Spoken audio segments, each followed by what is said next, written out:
Content warning. The Walking Dead contains strong themes and topics that aren't suited for a general audience. There's things like death, undeath, self-death, suicide death, murder of other people, dead everybody, parts of people not being all the way dead. So many, it's a lot. Content warning, this is not intended for a general audience. If you like gory horror stories, this is for you. If you don't, skip this one. Try any other episode. The other ones don't have this. Welcome to Fire Breathing Kittens, an actual play podcast. Every episode micro plot is a complete adventure with a beginning and an end that fits into the overarching macro plot of the whole season. Because they stand sturdily on their own, you can listen to these adventures in any order, and can skip any you don't enjoy. Today, we are playing using the combat mechanics from a game called The Walking Dead, the official tabletop role-playing game for the famous franchise. It's our first time playing, so we might make some mistakes. If you enjoy these mechanics, you can find The Walking Dead on freeleaguepublishing.com. Build your own Walking Dead character and play a game with friends. Speaking of friends, today we are joined by Alistair Deli Kincaid. Hello, hello. Should I introduce Deli? What he looks like? Yeah, what does Deli look like, and what are your stats in the game?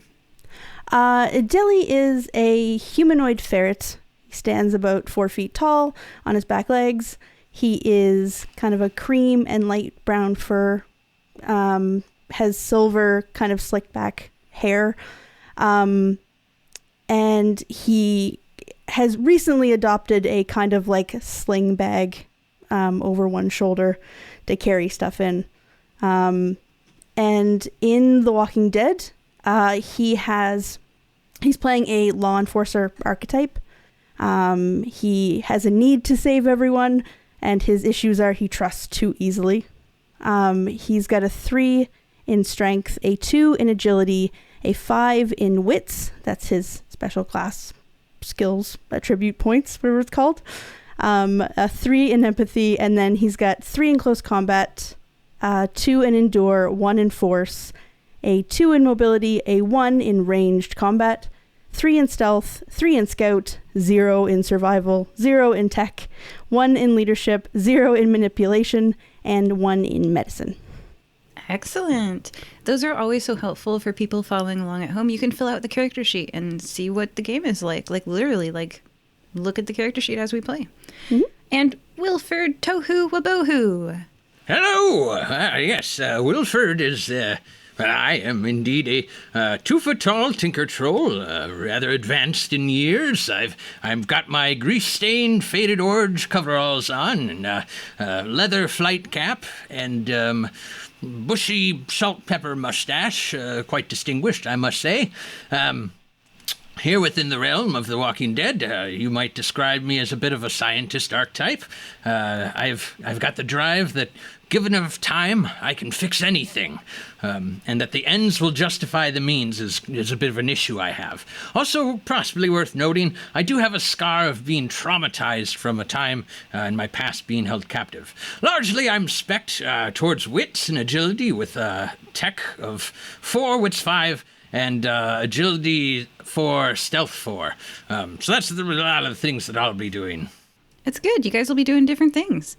Mm-hmm. And we would be joined by Muse Martinez, but life happens. So the only things you need to know about Muse's backstory that are significant for the story is that Muse was raised in a cult by their cult father, Brian, and they were initially started life as Brian Jr., and they have a goal of rescuing Alan from the cult.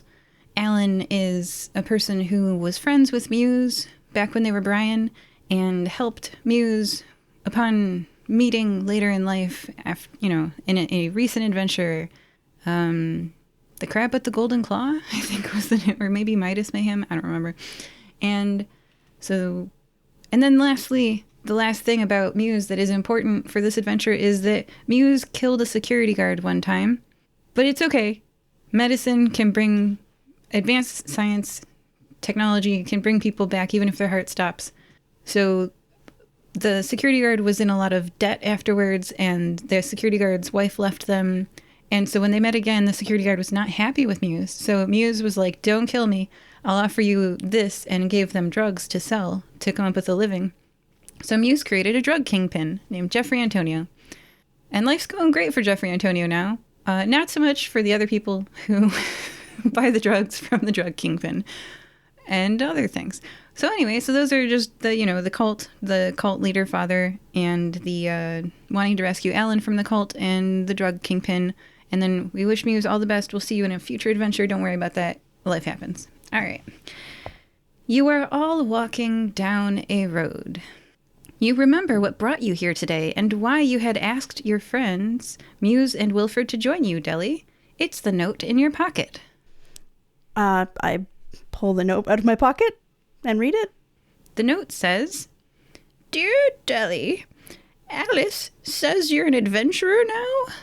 We're still not totally sure what that means, but we hope it's exciting and not too dangerous. Though, knowing you, it's probably at least a little dangerous. We wouldn't normally bother you with peanut business, especially since you made your feelings very clear about packing peanuts back in the day, but something weird is going on in Plant 4D. No deliveries. No updates. It's like the whole place just vanished. We figured since you're off, already doing heroic things, maybe you could pop by and check it out. You don't have to solve it yourself. Just see what's going on and let us know if it's something we should actually worry about. Or send lawyers. Or both. We're proud of you, even if we don't always understand what you're doing or why it involves so many sea monsters. Love, Mom and Dad. Smile to myself. I know they said that I don't need to solve it don't need to solve it, but I think I'll solve it. I think I'll solve it. What do lawyers know? Lawyers aren't adventurers. And I shove the note back in my pocket and say, okay, Plant D, I guess. Ah, yes, that's why you're all walking down this road. The driveway to Plant 4D is on the right, and it has a large cinder block building at the end of the driveway. More like a fence, a large cinder block fence at the end of the driveway. There is a sign with these words written on the sign. When you need packing peanuts, think Kincaid packing peanuts. They're fun, pretty, and practical. Beyond the sign is a 15-foot tall cinder block wall, and where the driveway ends is a 15-foot tall metal gate and a guardhouse. The guardhouse booth is empty, its glass cracked. Tell me, Deli, have you been here before? Not this plant in particular, but I think most of the plants look fairly similar. But no, not this one in particular. And it's been a while. I was only a kid when I first came here. Well, I'll happily follow your lead and keep an eye out for any folks that might attempt to get the drop on us. I appreciate it. I like having someone watching my six. I think that's what it's called. Wilford begins to kind of hop like a small bird in a circle, keeping an eye out around the surrounds. Make a roll to see what information you gather from this observation. Ooh, I imagine that's going to be a scout roll. So Wilford's got a 5 in wits and a 2 in scout, so I'm going to roll 7 dice and see what we see. All right, I got a single 6 out of all them dice. Success. I'll give you additional information. Okay. 5 senses. There's sight. I'll give you something visible. Okay, there's no one in the guardhouse. You knew that.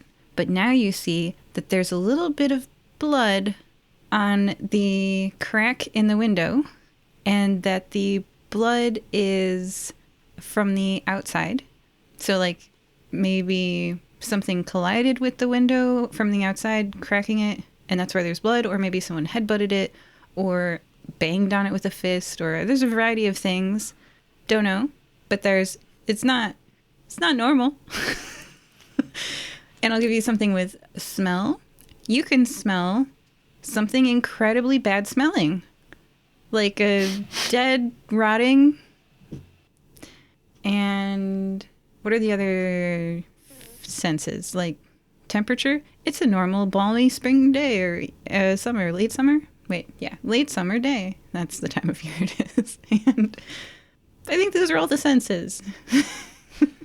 Something smells foul afoot.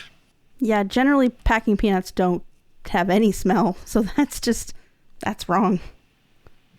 I advise caution as we proceed to that guard tower. Do you think we need to actually go up the guard tower? We'll observe, see if a bird collided with that window or if there's more clues on the inside as to what's going on. Okay. Yeah, Your note, who sent you the note? My parents. They do everything together. So they write notes together, they go out together. So both of them wrote it. They said that there had been just a complete drop-off of communication. Is that correct? Yeah, they weren't even sure if the plant still existed. They thought maybe it just disappeared. So if people are in there maybe hurt, then you'd think they would call for help. So maybe no one's in there at all? Wilford just like cocks an eyebrow and puts a hand to his mouth and goes, "Hello! Is there anyone in the guardhouse?" I'm going to raise the threat level. So, as your GM, whenever you make a very loud noise, I'm supposed to, the rulebook tells me, to raise the threat level. So if you guys would like to note, the threat level base is at 1 now. For no particular reason. Just keep going, doing what you're doing. Yeah. Nobody answers your call. It's the start of the zombie movie. No one knows they're in a zombie genre yet. Unfortunately. So is the guard tower, getting up the guard tower, is that an internal, like going inside and up, or is it outside? Yeah, I'm sort of picturing like those Hollywood lot guards where they're half in like each side of the fence. So if you can picture that mentally, it's not like a prison guard tower where it's like 3 stories tall. It's just like a toll booth, kind of.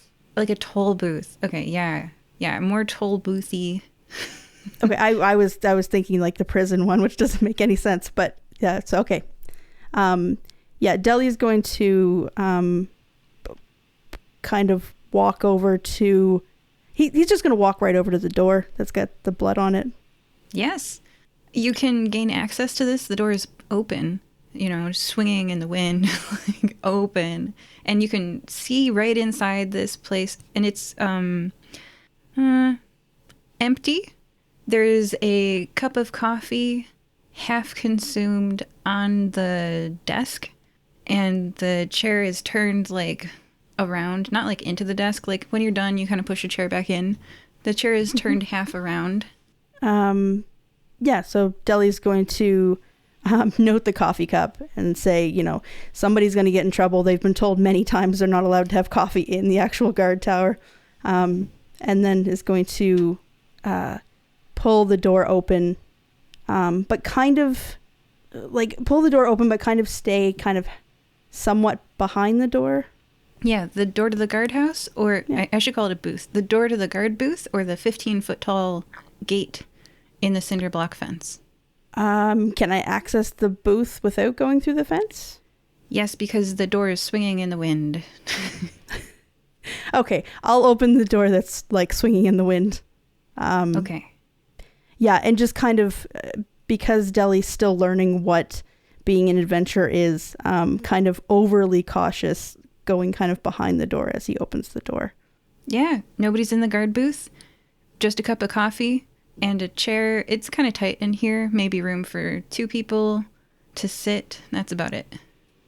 And there's a door on the other side that goes inside the compound. Both of these are lockable doors. That one is closed. Can I touch the coffee to see how hot it is? Yes. It is...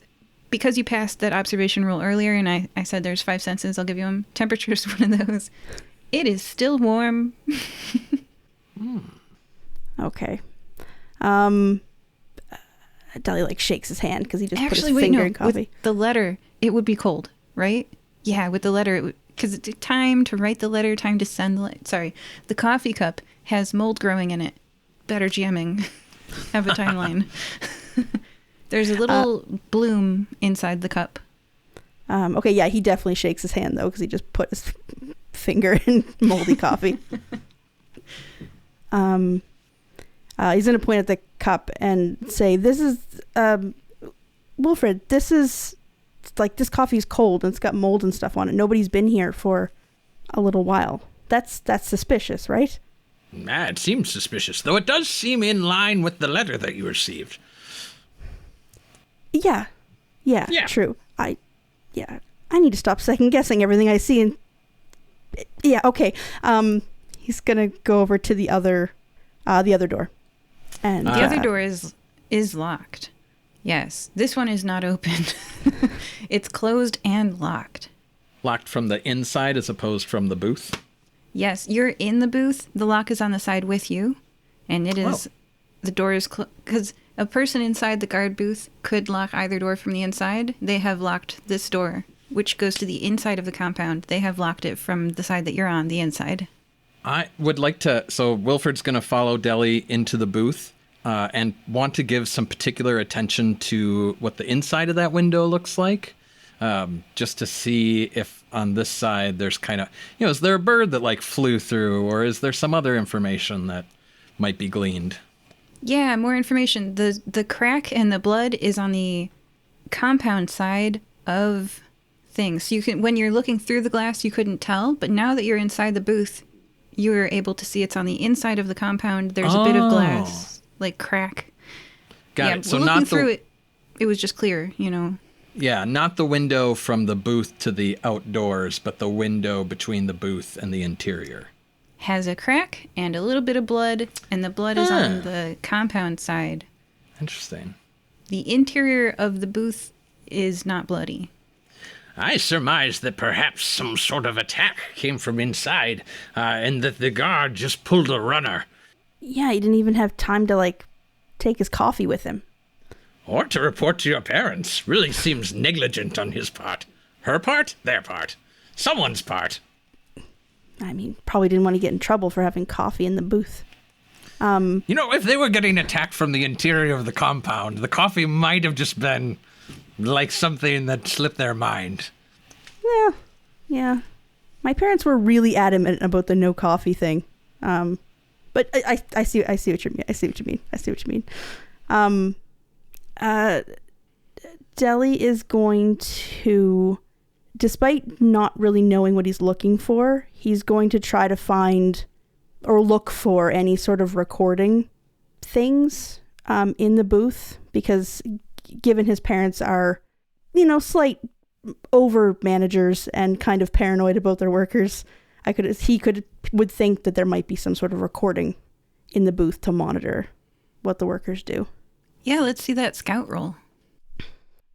He has a 5 in wits and a 3 in scout. So that is the most dice I've rolled in a long time. That is 8. 8. I got 2 successes. Okay. The first success gets you the thing you're looking for, and the second success gets you a little bit extra. It's a recording. And it's not just any recording. It's a recording that lets you get to that timestamp right away. You can see a waveform and it's just like flat, and then there's up and down, so you can go right to it.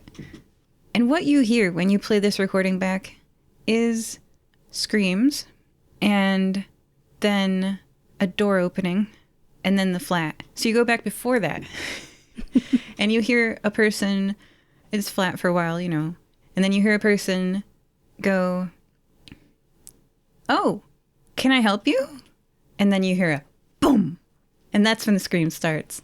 And then the door opens, and then the flat. And for a little bit extra, I will give you that the recording... How about if you invent a little bit extra, like a category?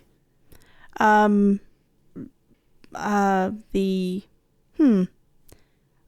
bit extra could be... Maybe... I'll give you some options.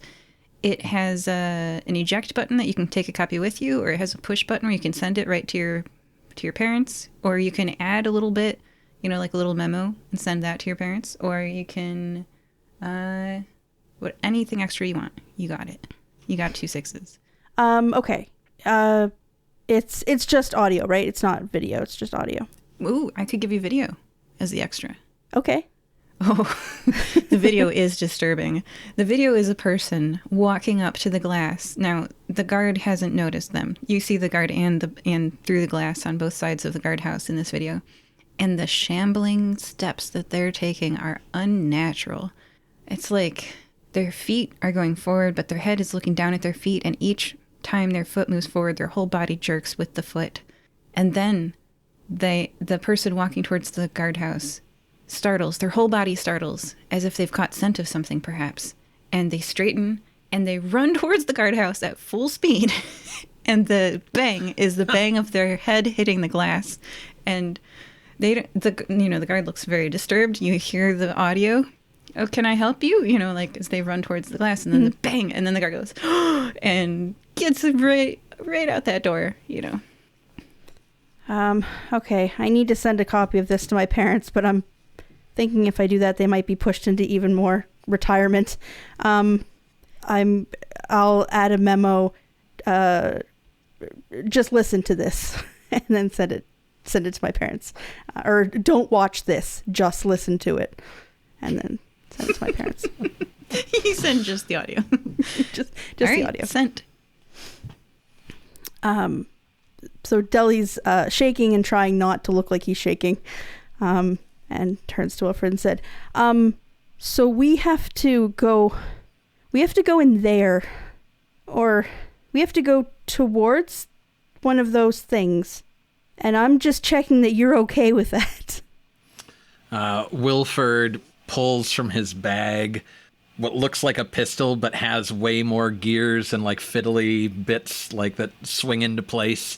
But cocks the gun and says, "Looks like we should be prepared for violence." And Deli's just gonna nod and look around the little guard booth and grab, I'm assuming, there'll be a sledgehammer from doing construction work or something in the guardhouse. He's gonna grab that and hoist it up onto his shoulder and say, "Yeah, violence." You are prepared now. I will give you the map. Everyone, please write this down. There are 3 lines of text. So I'm sort of filling in a grid of 12 squares, 4 across, 4 in the row beneath that, and 4 in the row beneath that. So there's 3 stacked on top of one another and 4 left and right. 3 lines of text. Are you guys ready to write 3 lines of a single letter of text? Okay. The first line says R, P, A, B. The second line says S, C. The S is under the R. The C is under the P. The third line of text says G. The G is under the S. So that first column is R, S, G. The second column is P, C, blank. The third column is A, blank, blank. And the fourth column is B, blank, blank. Check. Perfect. This is your map. G is gatehouse, and it's where you start. Draw a box around everything. That's the 15-foot tall fence around the compound. Where do you go? I think we try to slip in quietly through this door, and perhaps we lock the door to the outer exterior, just so that way no one follows us in. Yeah. Deli at this point is trying to look tough and is basically going along with what's happening. So he's Wilford's gonna lock that outer exterior door, and then put hand on the interior lock, and make eye contact with Deli. Let's do this. All right. Quiet and stealthy. And I unlock it, and then creak the door open and poke my head around and get my eyes kind of looking through. A threat level of 1 means that there are probably walkers somewhere around you, but not anywhere specifically. They haven't noticed you and won't bother you unless you mess up a skill test, in which case a single walker might show up for a bite. I'm just reading straight from the rulebook to describe. It says threat level is very important to this game, so I'm going to respect its wishes, and you guys will be aware of the threat level at all times. And so if there's no immediate threat on the other side of the door, Wilford, puts the finger up to his lips and then motions the little come hither motion and then slips through to the interior. And Deli follows as swiftly as he can, carrying a big sledgehammer. Yes. You can go to S, C, A, or B. Is there any sense of, from a distance, what those different things might entail? Like visually what we're approaching? S has a cart.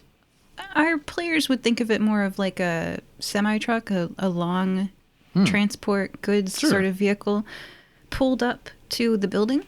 So S is almost like a loading dock. You could call it a shipping area for S. Yeah. And the rest is a big building, multiple levels high. There's indents in the building, but you're not sure what interior those indents denote. Oh, and C is visible. It is a lot of parked carts for C. Carts. If you've ever been in a parking lot and not been able to see around or through the cars, I think that's an interesting combat setup. So I totally intend for this to be in the game. It's the parking lot with a bunch of cars. You can't see through them. You don't know what's around them. Got it. Whoa. And then A and B are both aspects of the building itself. Is that correct? Yes. Yeah. A is actually, you'd have to go around the building. It's in the back of the building. But you can get there without going through any other region. Yeah. It's like behind the building. Yeah. So B is the building. A is behind the building. Yeah. Yeah. Wilford leans into Deli and points towards, what we would describe as S on our map and says, I wonder whether or not that's a standard packing peanut shipment vehicle, or if we might find some interesting clues as to what change has taken place. Yeah, I mean that's the connection between the plant and the outside world. So maybe it started there. Yeah, and then Wilford kind of like Scooby-Doo stealths, like very high on the toes, towards S. And Deli is right behind him, half like taking some steps normally and then some steps completely turning like back to back to watch where they were going, and follows along. I feel like the lawyers investigating this place would have had a much worse outcome. You guys investigating it is probably right. Oh, yeah. Yeah. You two step towards a motionless transport carriage, its cab door ajar. A faint chemical scent lingers near the loading dock. Several crates are broken open, packing peanuts spilled like flower petals across the concrete. The warehouse door is dented but closed. And it isn't openable, it's dented like broken. 7 walkers are approximately around you for a swarm size of 1, threat level 1. How do you resolve the walker swarm? So let's talk mechanics. I'm going to be asking how do you resolve the walker swarm at the end of every prompt from now on, like location prompt. And when the threat level is 1, you guys can do any skill you want. Like you can sneak past them, you can bat them in the head, you can shoot them with your ranged weapons, you can clear the area is what it's called. You can just try not to let them see you. You can try to adopt one as a pet. I don't know what players are going to do. I never know. But any skill you want to use, you can do that. So I know we're playing the Walking Dead system, but I don't want to make any assumptions. What's the kind of look of these? Like, are they like rotted, decaying flesh, shambly individuals, or is there a different dynamic? I know we had the smell of rotting earlier, but just want to make sure I'm not making assumptions. It's a great question to ask. I have gone full Walker for this. They look exactly like the TV show because I do really like the TV show. So oh, sure, yeah. Yeah. Some of these games I take a little bit of liberty, but I love. So they look like walkers. They're clearly not okay. I'm not going to say they're clearly dead, but you can smell, they smell dead. And they have wounds on them that are not, a normal person would die from them. Like we're talking like chunks missing and okay. They're not okay. So, and they're wearing, every one of them has a charm bracelet on with half of a heart as a charm. Charm bracelet, half a heart. Is that a standard employee issue attire? No. And it's really creepy. No, I don't think, I'm not sure any of these are our employees. I mean, I could be wrong, but. And this is when, if Muse was here, I would say, these faces look familiar. Deli, how familiar are you with the smell of packing peanut factories? Is that chemical reagent in the air typical? Yeah, I mean, packing peanuts are made from chemicals. I mean, ours are biodegradable, but they're still made from chemicals. And that chemical, by the way, just more information about these packing peanuts. I looked up what packing peanuts are made out of because I'm chewing this. I think a realistic, like Renaissance level technology packing peanut is puffed cornstarch. So yeah, this is like a shipping, like maybe it's the smell of tape and boxes and like, you know, an industrial smell. Yeah, the glue. Yeah. Very normal smell. Yeah. And Kincaid peanuts always have to be biodegradable because obviously ferrets love playing with packing peanuts. So you have to make sure that, you know, nobody gets, the little ones don't get hurt if they're playing with them. So they have to dissolve fairly easily. So no, I think what you're smelling is like glue and the kind of chemicals we use for shipment. On the mental map, does S connect to A? Like, can you get to A from S? Get around the back? S is below R and above G. And to the right of S is C. I didn't know. Oh, okay, cool. I didn't know if that... yes, that's helpful. So does that mean that we've got some knowledge of what the R location is now? If we were to move from where we are, like stealthing past them, where that would go? Or is that the door? The door being slammed closed, like dented closed, is blocking you from seeing what R is. It's like you haven't been inside the building yet. You're just like in this like half-loaded cart area. And yeah. I'm picturing that the cart is between you guys and those 7 shambling people, walkers. Well, at the risk of this being a pain later, Wilford is going to grab some grit and pebbles and just quietly huck it over by the carts so that it goes tink, tink, tink, tink, and see if it attracts the attention over that way. So that way we can stealth past these 7 walkers. Make a roll. Both of you have to make a roll to get through this. Does that feel like a stealth roll or like a ranged combat roll? Let's look at your character sheet. The rulebook encourages you to use skills that you have more dice in. Then I'm going to roll it as stealth. So stealth roll is 4 for stealth and 4 for agility. And so I will roll 8 dice and get 3 6s. Nice. Bow, bow, bow, bow. Yay. And I want to see Deli's roll before we resolve the scene.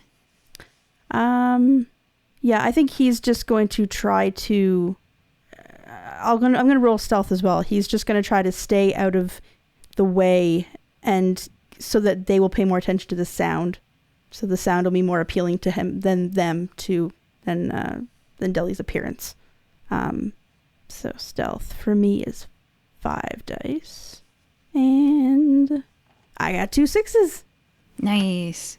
Yeah, and for anyone following along at home, that's 3 stealth, 2 agility, 5 dice, and you got 2 6. So both of you got 5 total successes, 3 and 2. And later when we're doing swarm combat, that 5 of the combined dice that they had is what we would compare with what's called the swarm... Swarm threat? Swarm right? threat, yes. So we would compare that number later to when it's a combat. We would compare it to the swarm threat number. Here, it's just that you both got successes and nobody has any stress yet, so nobody failed on a stress dice, which is called messing up.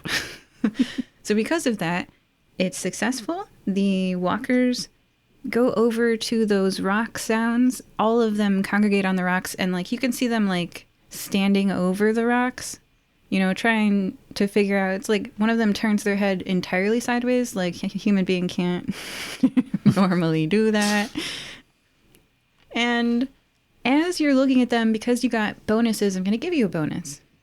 Wilford, it says, have Wilford do a skill check mid-combat. One of the walkers is wearing a woo-woo crystal as a necklace. And you recognize that from your studies. Wilford, you've been intrigued about time magic for a long time. Mm-hmm.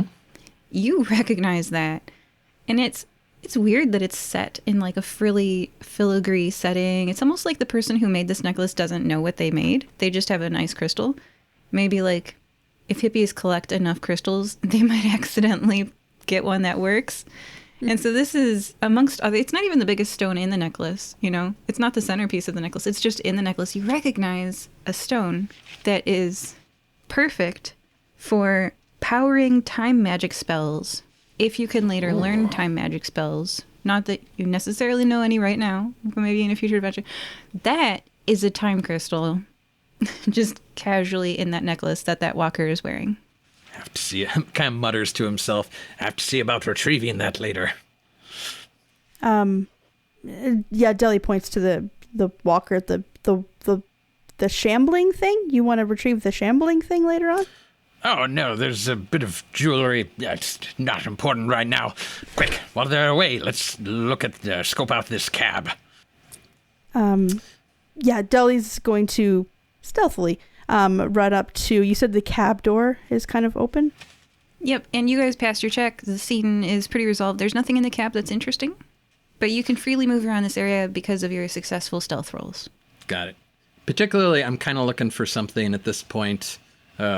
Wilford's keeping his eyes out for the arrival of either people or products that seem out of standard operating procedures. And so finding nothing and knowing that he kind of drove them to this particular point, he'll turn to Deli and say, it seems that this is a bit of a dead end, as they say. Where to next?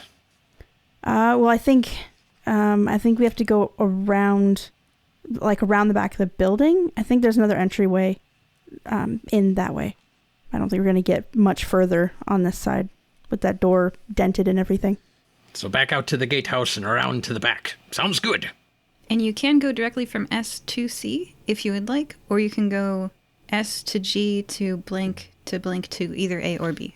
Yeah, we just led a bunch of walkers to the C area, so let's avoid that for right now. Yeah, maybe we go around and we try to go in through R. Well, R is the only one that you can't get to, R and P, because R is above S, S is above G. Yeah, there's a big dented metal shipping door between S and R. You could but open if you went Which way outside, are those dents? From the inside out or outside in? outside in. It's like someone drove this cart into that thing. Oh, different than I had imagined it, but that, yeah. The cart is also dented. What was the means of conveyance on this cart? Like, is it a mechanical apparatus? Kind of lift off any bits of tools or bric-a-brac for potentially later? Yeah, you got some bric-a-brac. Yeah. So you mentioned that there's the 15-foot tall fence. Is the fence hard up against the building, or is there a gap between the building and the fence? On this side, it is tight against the building. So just to explain this map, there's RPAB, SC blank blank, G blank blank blank, right? Everyone has that? Mm-hmm. So you can go up and down and left and right. So G can go to S can go to C, S can go to R. They are connected. It's just the door is dented and won't like move up and down on its own on the tracks anymore. You just can't move diagonally, so you can't go S to P. But you can go S to G to blank to A to B. So, yeah. So the building is flush up against that fence. The fence extends 15 feet in the air, and the building wall, like, L's into the fence. Okay. The only way to R is through S. Okay. I was trying to get out around the building and go, like, basically around the map and go behind. If you leave the fence and then crawl over it. So if you, like, draw a box around everything, that's the 15-foot tall fence around the compound. Mm-hmm. That's why I asked if there was any sort of gap in between. Yeah. But no, that makes sense. Okay, I guess if we don't want to go to C because we just drove everybody to C, then maybe we go around and go towards A? So go back to the gatehouse and then loop around the building? Like wide berth? Kind of Yes, go excellent. I strongly approve. They do that. Wilford sneaks off again, high on his tiptoes. You go back to G. You skirt around the guardhouse, and you don't enter the parking lot with all the carts. You go to the blank space, and then the other blank space, which is just parking lot, basically, flat.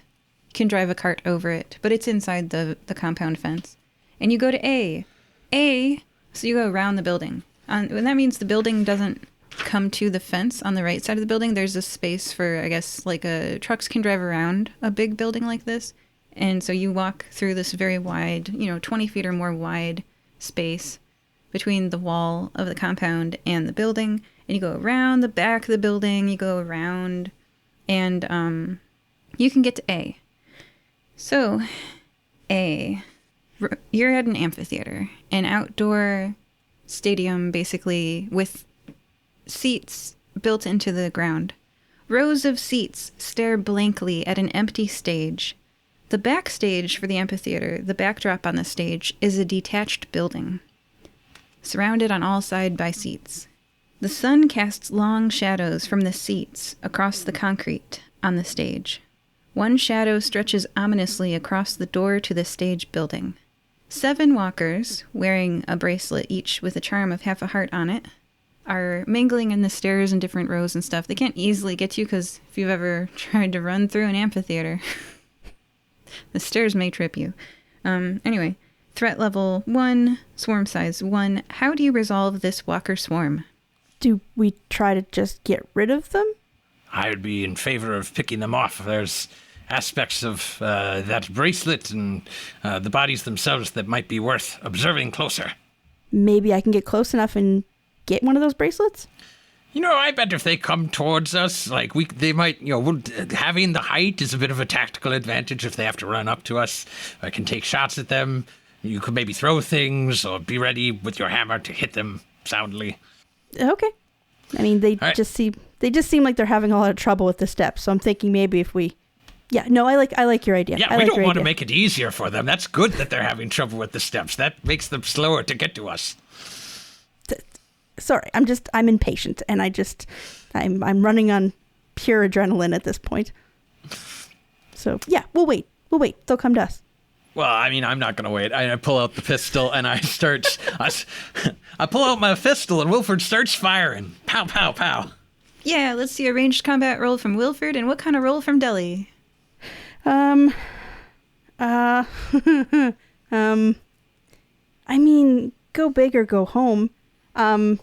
It's only 7 walkers. I really want to use a hand grenade, but it's only 7 walkers, and there's a lot of walkers elsewhere that might be drawn to us.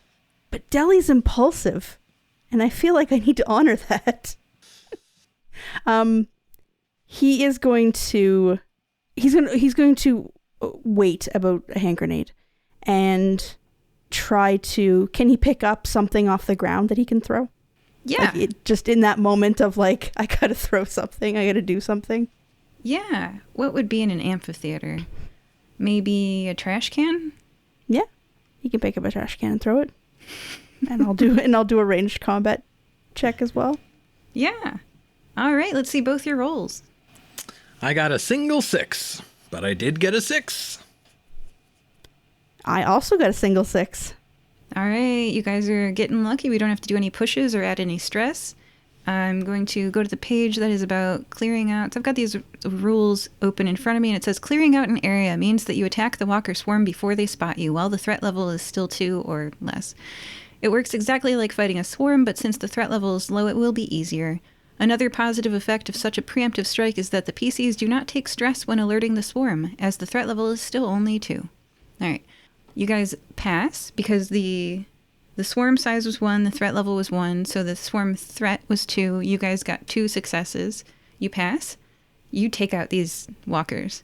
Yeah. And what that looks like is that they get hit in the head with a trash can and with a very complicated ranged weapon, and they just kind of like turtle on the ground. Like, you ever seen something like flip over and not be able to flip back up? They can't get around anymore, but they're not dead. They are undead. Just don't insert your foot into their mouth and they won't be able to bite you. They're not dead, though. Okay. The most dangerous turtle. Deli, could you perhaps use your sledgehammer to smash the arm of one of these and dismember it so we can take the hand and look at the bracelet? With pleasure. You see a charm bracelet. It has half of a heart on the charm, and it's able to fit around your wrist. Do you put it on?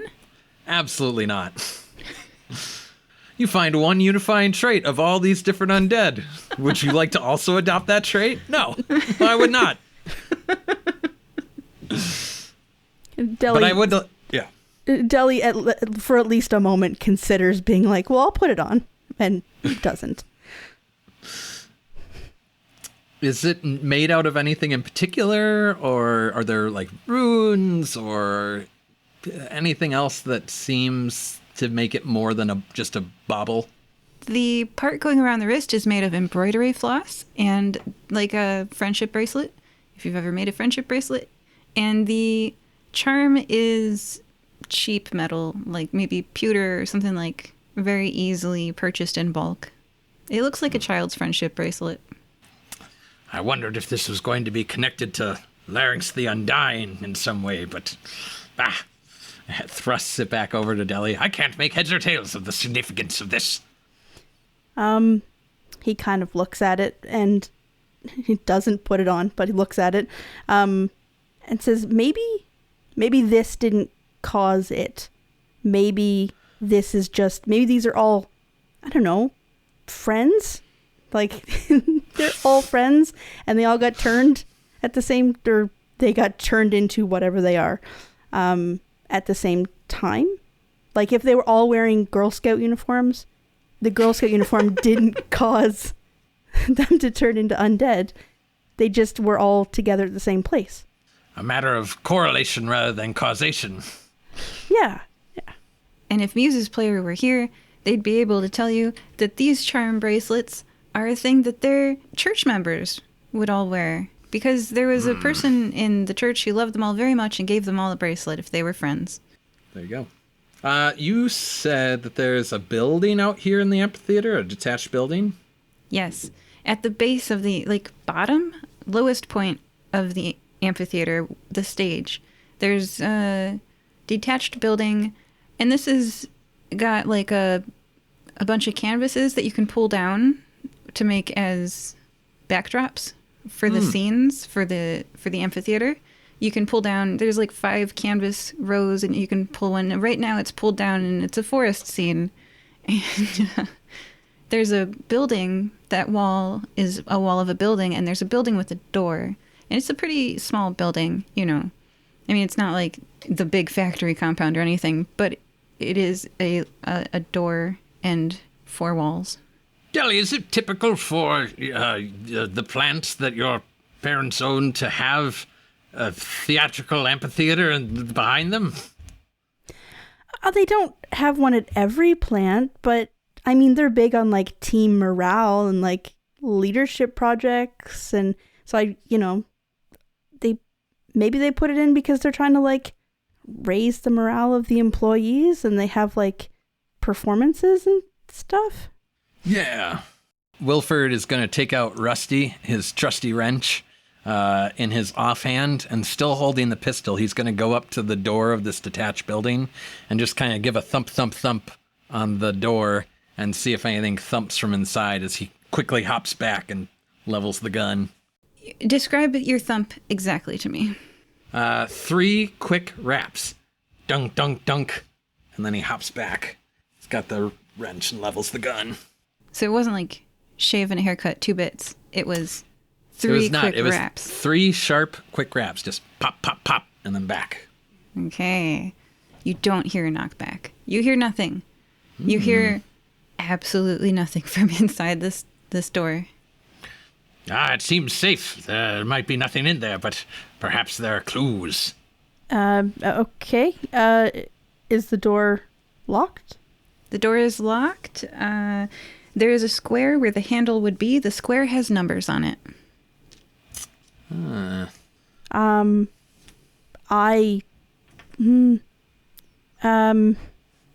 Deli, when did your parents get married? That would be, it was a summer wedding. It was really, really warm. I think August 9th. He like puts that number into the lock.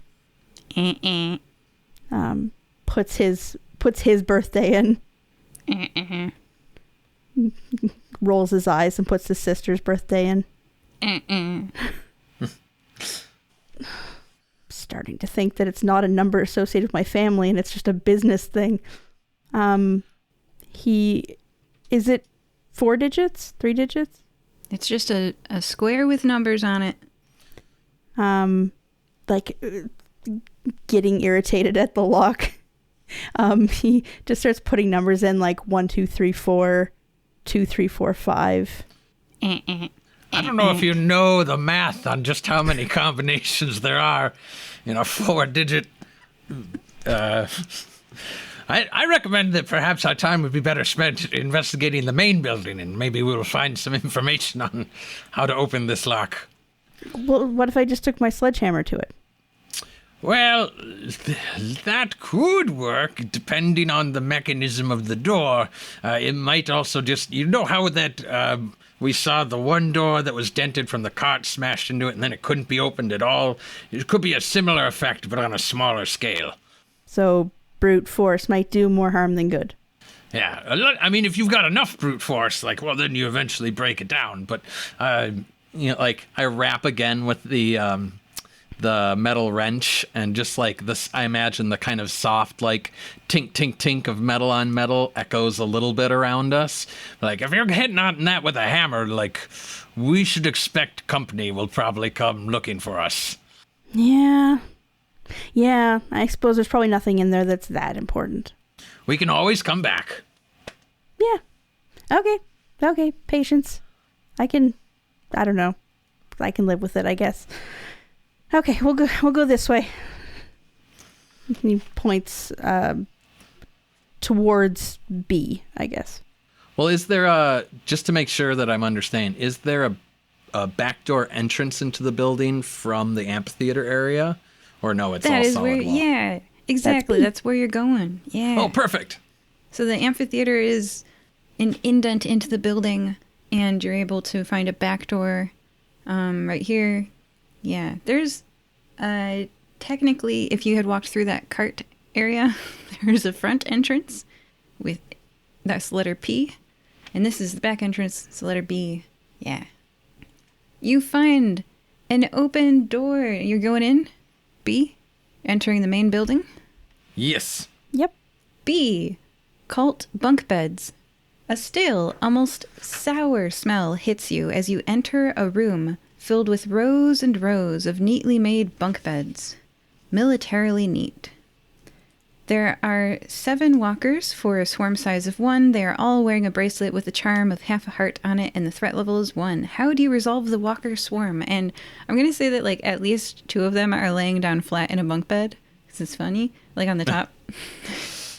Some of them are milling in between the bunk beds. It's narrow in here. What do you do? Mm-hmm.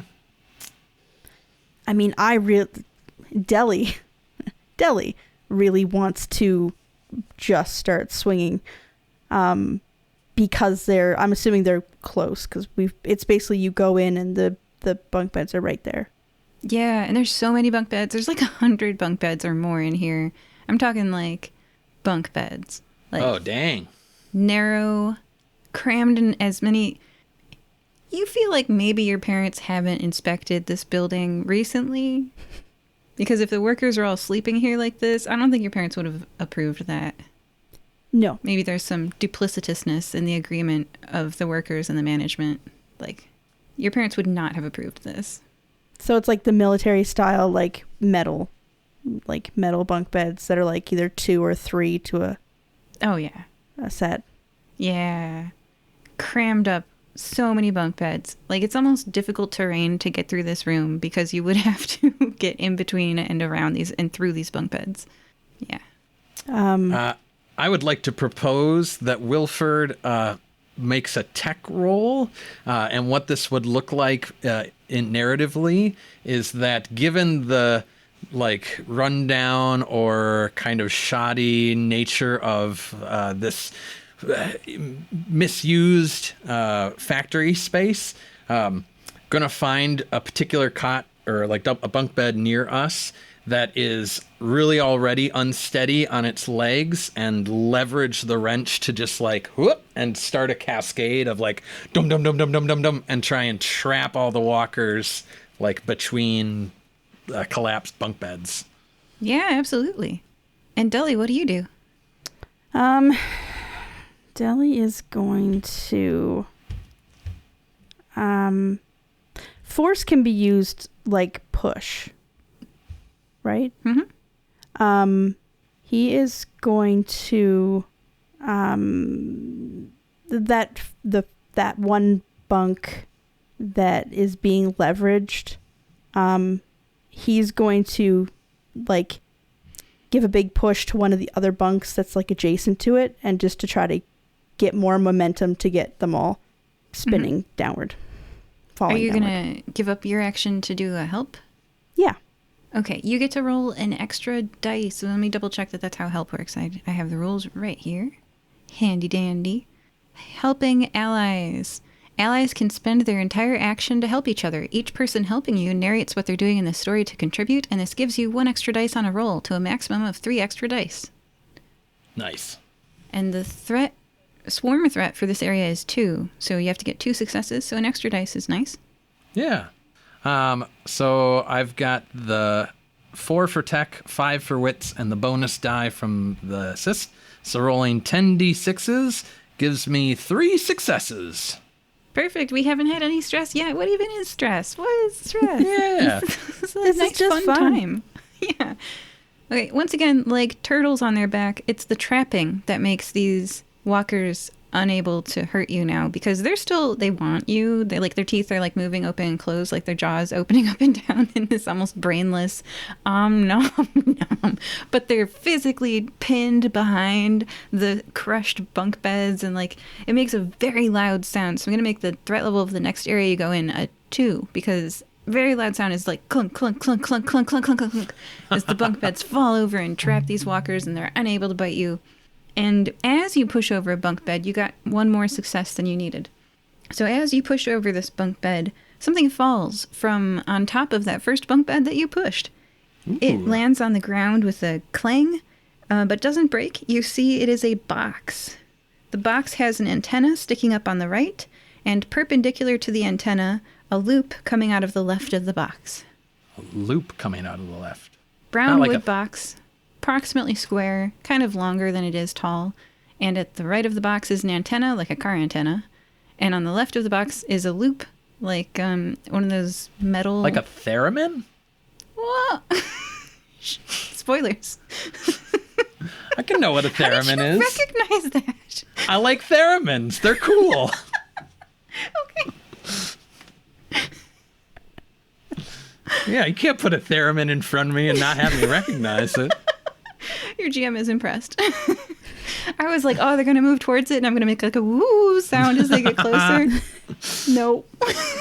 Hey, you still can. I'm going to go over and mess with it. The closer you get, the position of your hand changes the woo.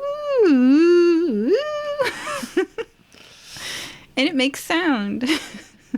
This could be useful for distracting another swarm of those creatures that are milling about.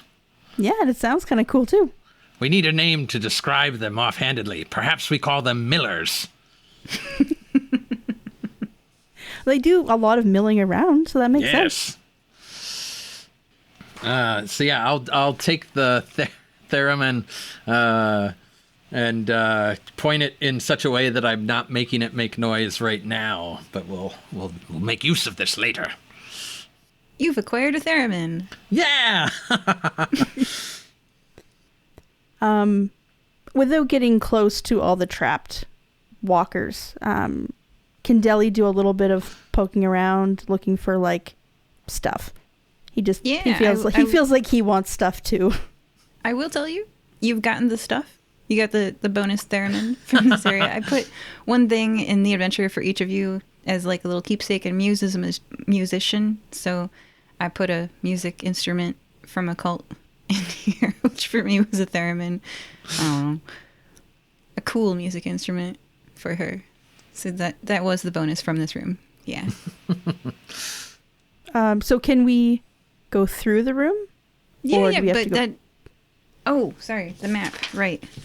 This is in the top right corner of my grid, so you don't have any areas to get to beyond this, but if you want to go to the production facility or the cart area, you can, or the gate.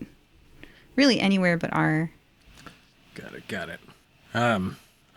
We've so far we've not really had much problem with the Millers, and so I think Wilford would be like, oh, perhaps we head back by those carts, see if perhaps one of the carts has something noteworthy, a foreign substance or personage that, and then, maybe while we're there, I can see my way to getting that little bit of jewelry that I spied.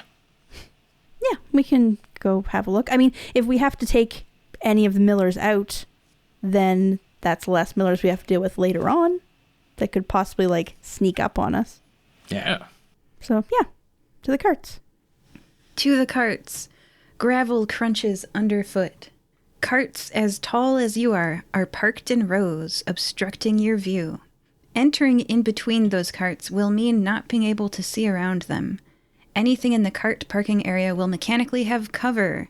Game mechanics. Cover means that ranged attacks need 1 more 6 to succeed.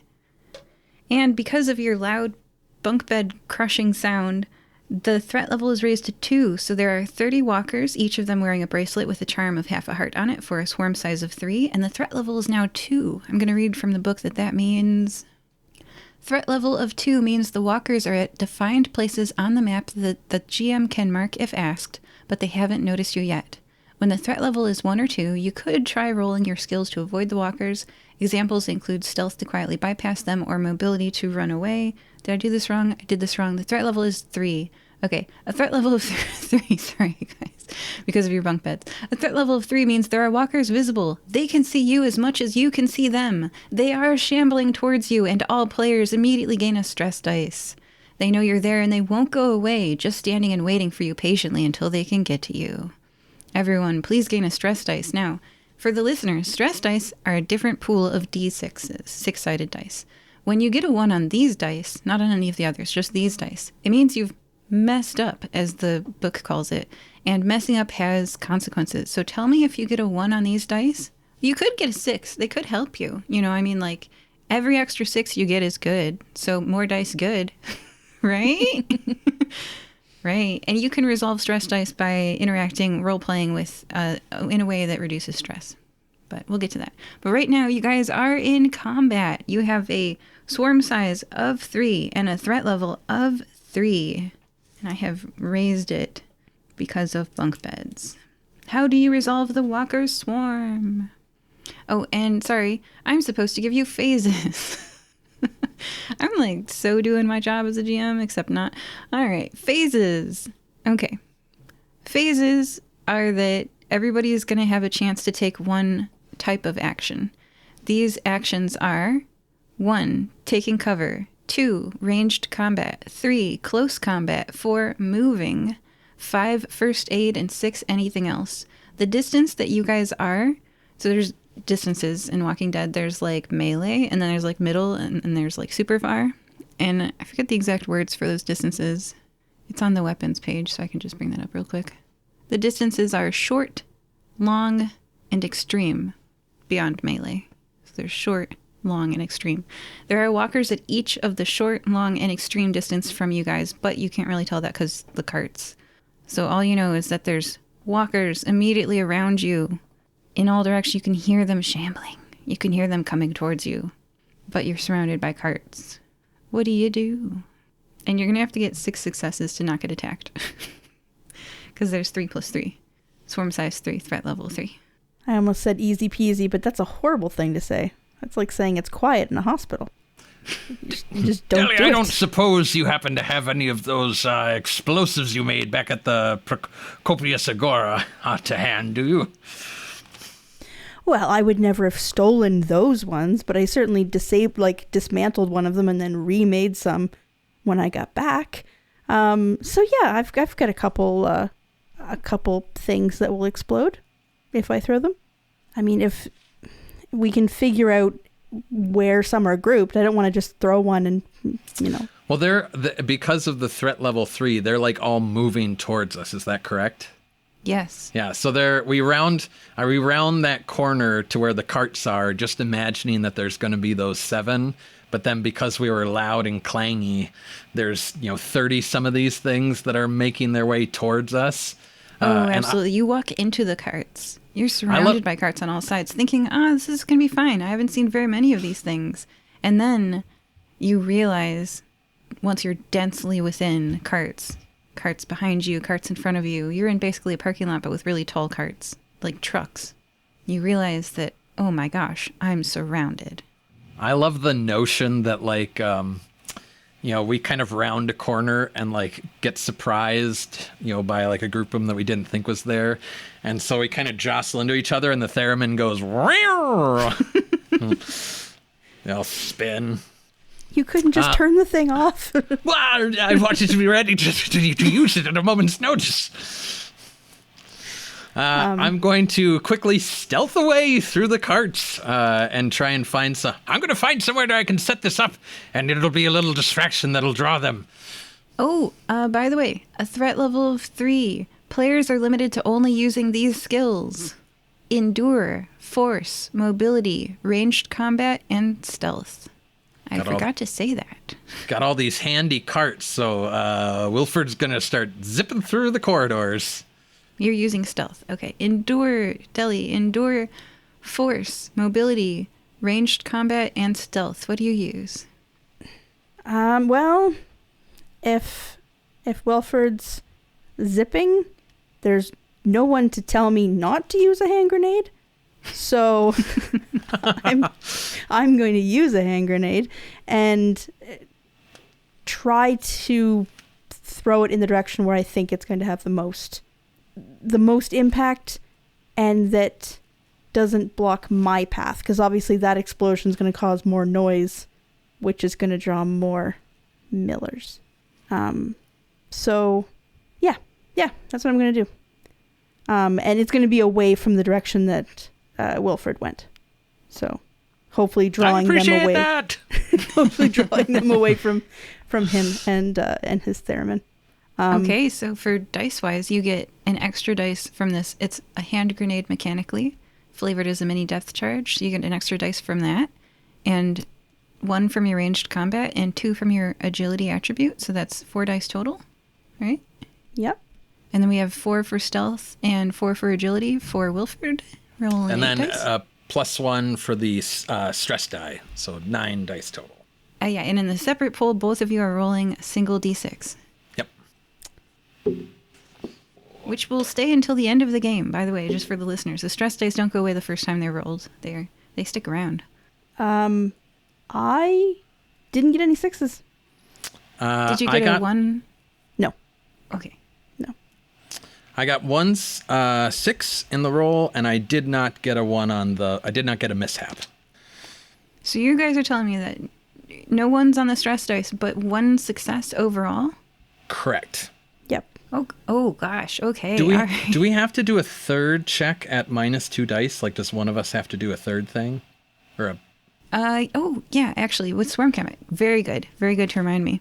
Yes, one of you has to make another action, but with 2 fewer dice. Good mechanics memory. Yes. Yeah, because then I think gaining a little bit of ground, Wilford's gonna sneak under one of the carts and try and put the theremin right behind a walker or a miller behind one of the creatures. So that way, as it stumbles into it, it makes the chirping, and then that can be a central point again that can draw their attention. And so I'm going to make a tech check. 4 dice, 5 on wits is 9. It's not one of the skills that is able to be used. Oh, that's right. I can't use that. Nerds. I can do... Can you do stealth? Can do... Well, yeah. But endure, force, mobility, ranged combat, and stealth are your options. Yeah. If we don't think it's cheesy, we could flavor that the stealth is like getting away successfully from the theremin setup. And so it would be a stealth roll at -2 +1 stress die. Yeah. So that's Okay. 6 dice and 1 stress dice. Yeah. Let's see Possible what we can you could do. get 5 successes here and end the combat, but otherwise I think they're going to bite you. Okay, got one more success.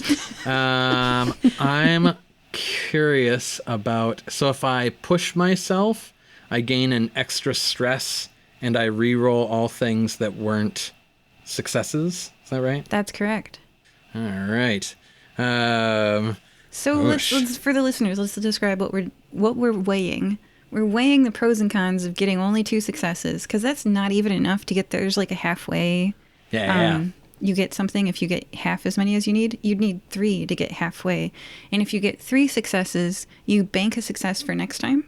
So your next round, you'll have 1 auto success. So that's something. But yeah, it sounds like that's really what you could hope to achieve here, is banking a success for next round. So if Wilford pushes, Wilford will get another d6 that you can use on this roll. So you'll be rolling 2 stress dice. Yeah. And we'll be able to reroll all the non-6s. Yeah, so I'll re-roll 5 of the dice, and then I'll roll the 2 stress dice. Yeah. For a total of 7. And that means you're going to be rolling 2 stress dice every roll from now to the end of the game. Well, until I get rid of my stress.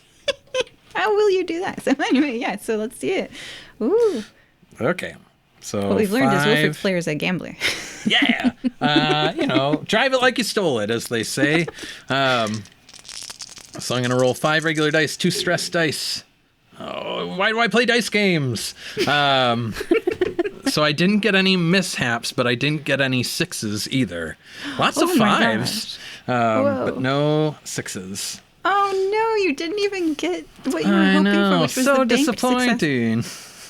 Well, you didn't mess up either. So what happens is that this round will resolve with a combat, like with a attack from the walkers. And there's a table that I, the GM, am supposed to consult. And because the threat level is 3, that means that the attack they make is not what's called a mass attack. They just make either a block or a single walker attack. So a single walker attack, I'm looking at the rule book on page 83, and it's like, just make either a block or a single walker attack. Now, a block means that you guys would be trapped in the cart area. There is no escape. The walkers just fill in the space that you would have used to get out of here. I would rather attack you, because I'm just my GM preference. And so what that means is that I look at the table on page 81, and I roll 2 d6s. It's called a d6-6. So first one 6 and then another 6.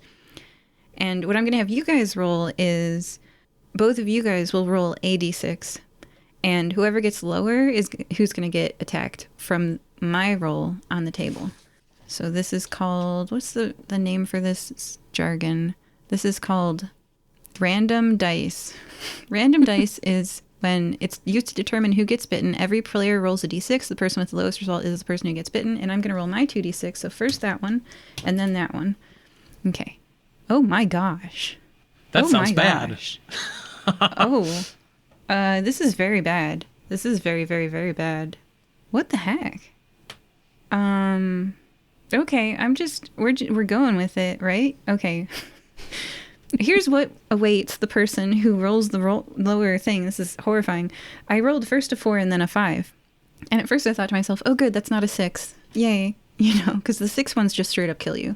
But the 4 is that it tears off your left kneecap with its teeth and starts chewing on it. You need to amputate the whole leg within d6 times 10 minutes or you die. Take 3 points of damage. And 3 points is like... breaks you. 3 strikes, you're out. Yeah. It breaks you immediately. Holy cow. Let's roll for that minutes check right now. D6 times 10. 1 minute. You have Your friend has 10 medicine checks or you die. And then you immediately... We'll talk about being broken in a second. But so let's see who this happens to. All right, let's roll. So let's show our hands on 3 and see what we each got, because that sounds fun and exciting. 1, 2, 3. Oh, you got the same number. Okay, roll again. All right. They both got 3s. 1, 2, 3. Oh, Wilford got a 4. Yeah, so which I'm means you're- Yeah, I put the theremin down and I turn to scramble away, and the walker, or the miller, reaches down, grabs me by the foot, and chomps me right at the kneecap. Thud, fall to the ground, bloodied. So Wilford cries out in pain. Gosh, dang it! This is a great opportunity to invoke my talent of unbreakable. Yes, it is. Once per session. Yeah, go ahead, read it. Once per session, when you take a 3rd point of damage and become broken, you immediately stop being broken and regain 1 health point, as if someone had given you first aid. You still take a critical injury. Someone tried to break you and failed. Oh, does that mean I take a critical injury on top because I hit broken status? Yeah. I get both an amputated leg and all right, cool. So Walking Dead system. We're going to walk through this. Yes, let's do a little bit, step by step. First thing that happens is that the walker gets your kneecap. So this means the leg is not amputated. There's another roll we make for amputating the leg, and it has to happen within a minute. So Oh, no. let's do that first. Let's see if you successfully amputate. Are you amputating your own leg? So it bit you on the kneecap right now. It bit you. What a great question. I mean, if The Walking Dead has rounds that function similar to the timing of D&D, it feels like we need to resolve the fact that there are a bunch of zombies around us before we resolve the amputation. Right. So let's carry the bite going forward into the next round. And you have 9 rounds remaining, right? Because there are six seconds per round, I think. Yeah. So I'm just gonna keep a round tracker. So rounds left until dead. God, they got me right in the knee. 9. You took a zombie to the knee, a miller to the knee. I used to be a fire-breathing kitten, and then I took a zombie to the knee. And then the breaking happens. So we're gonna roll on the breaking table, which is so you have 1 hit point. Keep track of that because of your ability. But we're gonna roll on the critical injury table. So please roll 2d6 and tell me the order. So the first one is Got a 2 and a 1. A 2 is a really good first one. 2 and a 1. A 2 and a 1. It's. If they broke my other leg, I'm going to be so disappointed. It's a knee injury. Well, yeah, of course it is. I'm going to say... I'm going to say it's the same knee because it is a knee injury. So this is not lethal. And you have a -1 penalty to all your rolls. And your recovery time is in days. Yep, that all makes sense to me. That checks out. Understandably. So -1 to all your rolls. That means 1 fewer dice that you're rolling with. Yeah. And you're at 1 hit point. Wow. This isn't a situation where my padded armor... No, because this is a different kind of attack. Like, I wouldn't roll those 4 dice and see if I got success. Like, that's a different mechanic. Yeah. Got it. My goodness. Yeah. Okay. Although, is that true?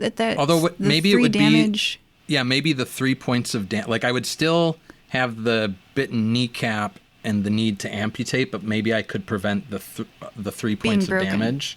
Yeah, actually, that makes a lot of sense. So there were 3 damage coming at you from the knee attack. You've got armor, so go ahead and roll your armor. So how armor works in The Walking Dead is Wilford's going to roll as many dice as they have in armor. Oh, why do I play dice games? I got no 6s. So I rolled 4 dice, got no 6s. So it all happens as we described it. Yep. Exactly like that. The armor, it's not on your knees.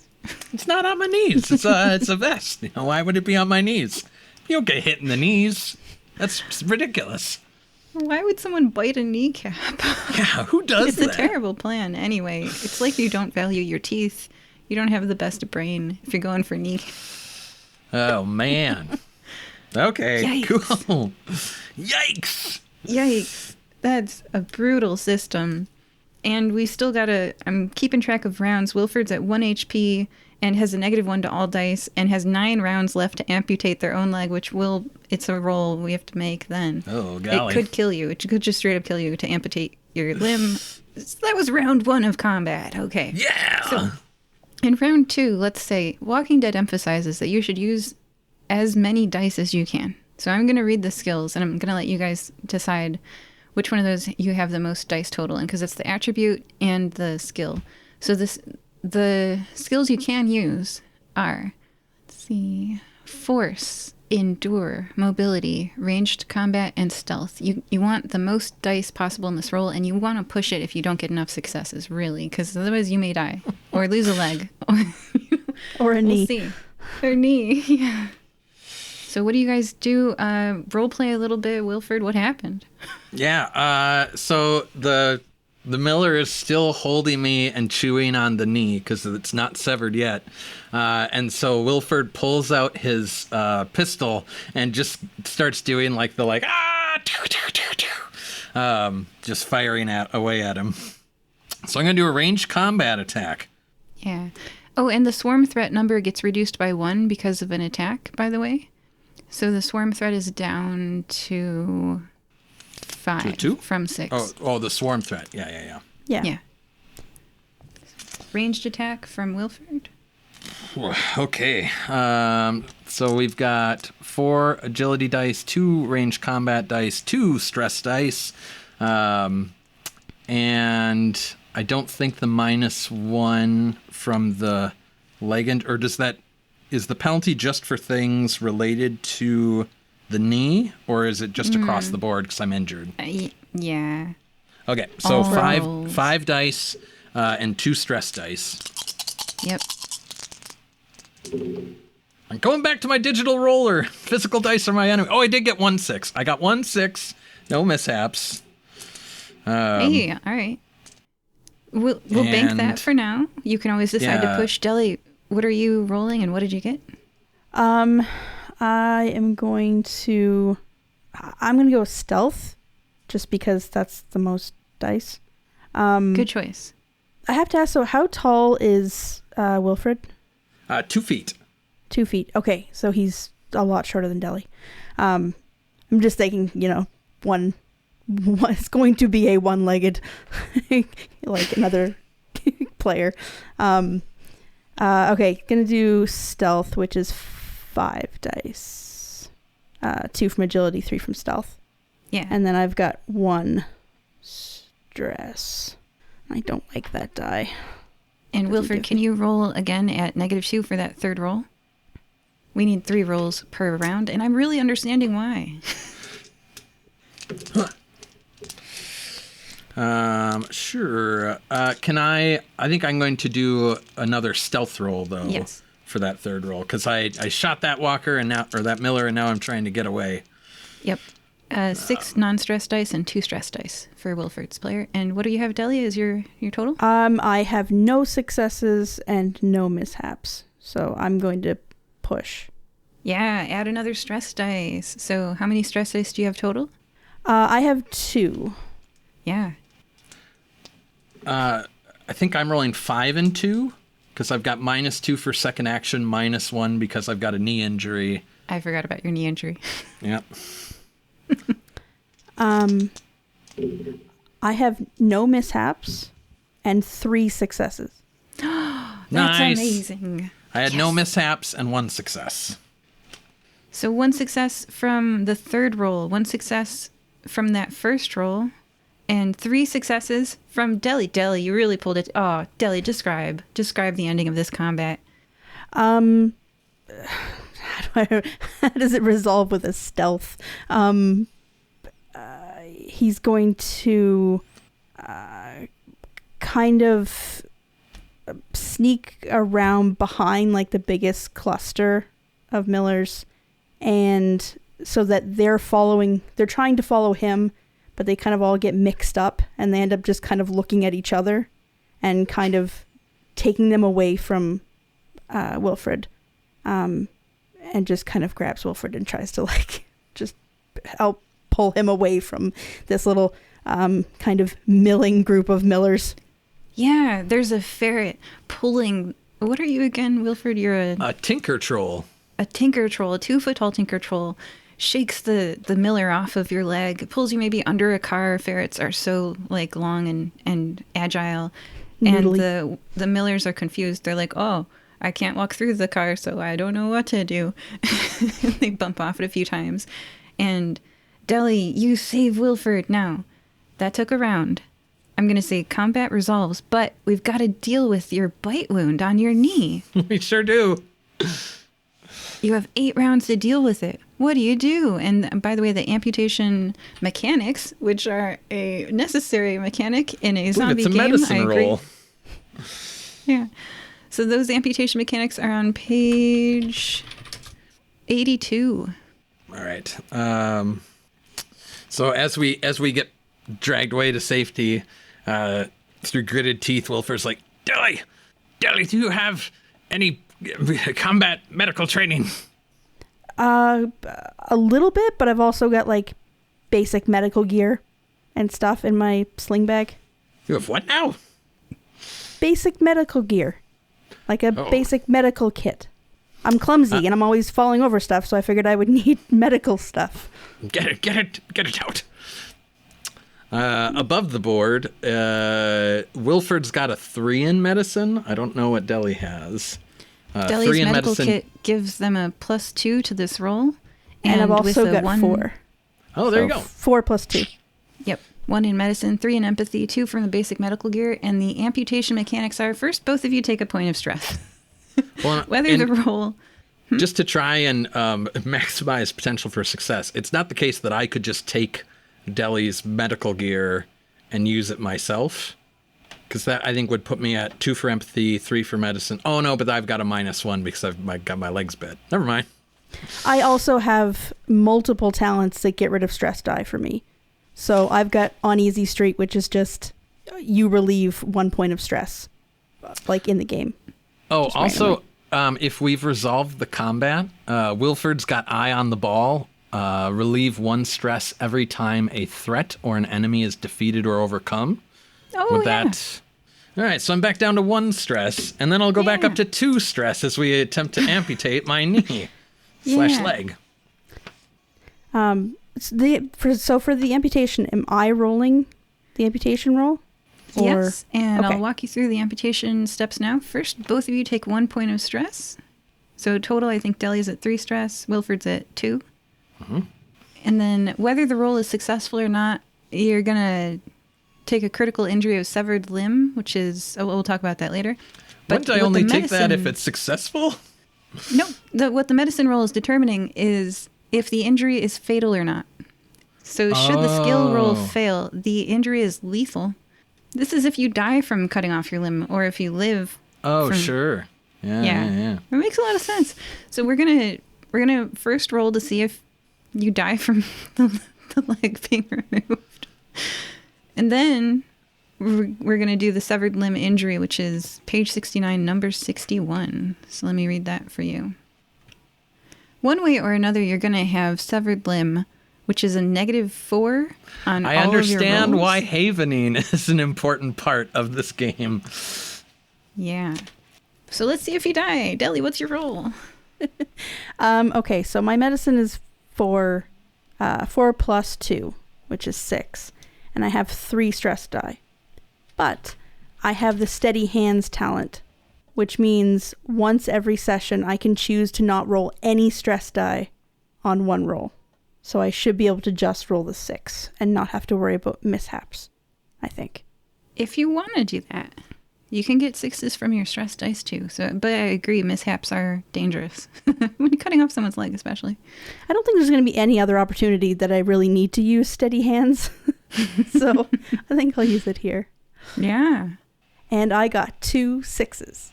Yeah! Hey, you don't die. Hooray! Yay. Ah, my leg! Well, that's great. You're not dead. Deli, do you wanna make a plan with Wilford for what to do now? You guys are at -4 for the cutoff leg. We're about to go to break. Describe your break. Describe how you're preparing. So Delia doesn't quite understand how he just did what he did, but he did it, and he's glad that he did. And he gets stuff bandaged up as best he can, and then looks at Wilfred and says, "I'm strong enough and tall enough that I can carry you if you need me to, or we can find something that you can make up for the lost half of a leg." Deli's trying to be super careful about how he's talking, and he's I can carry you if you need me to, but I don't want to overstep. Wilford is currently in the midst of looking at his trusty wrench Rusty and figuring out if he can clamp it on to his femur in a way that would turn it into a peg leg, or if he could use it as a crutch to hobble around, and trying to decide which of those two options feels more viable. Where we are right now, Deli would probably try to look and see if there's we're right next to a plant, so whether there's bits of wood or something that until he figures out what he wants to do with the wrench or whatever, he's got something to support him. So I don't know, a hunk of wood, something to use as a makeshift walking assist, like a cane or crutch. Yeah, absolutely. I'm just gonna say yes for a little bit here, as you guys. Yeah, one way or another, I think mechanically there's the -4 penalty. It's just flavorfully how he's hobbling around. Yeah. And I've been checking the rules to see if there's anything in the haven that helps you heal. Maybe if they go to a haven, that'll help relieve the -4. But I just think it... Is there anything in the rule book? I think it just gives you something narratively that happens over the span of the months that healing that is needed. I think I remember reading just briefly that there's a PC might choose to roleplay an NPC during the time that their character is healing for months. Yeah, it does seem like a severed limb only takes you weeks to get over, but I don't think you'd hole up anywhere in this compound for weeks, to heal. So would you just continue the adventure with -4 to all of your rolls? It's a good question. What a great question. And we will think about that during the break. We definitely need to go to break, but sorry, we got distracted by this severed limb. So how do you guys, where are you taking a break in? So we were at the car park or cart park. I think we probably pull back to the wall by the gatehouse, and just put our backs to the wall and keep an eye out on what's going on around us. All right. And that is where we will resume with our heroes with a little makeshift crutch from Deli and leaving the rest of your leg in the car park. So gory and very Walking Dead. But hey, you don't die. Yeah. Yeah. All right. Joining us for part 1, we're Wilford. I'm going to have to figure out some sort of prosthetic for this. And Deli. I'm a doctor now. You saved a life. Bye.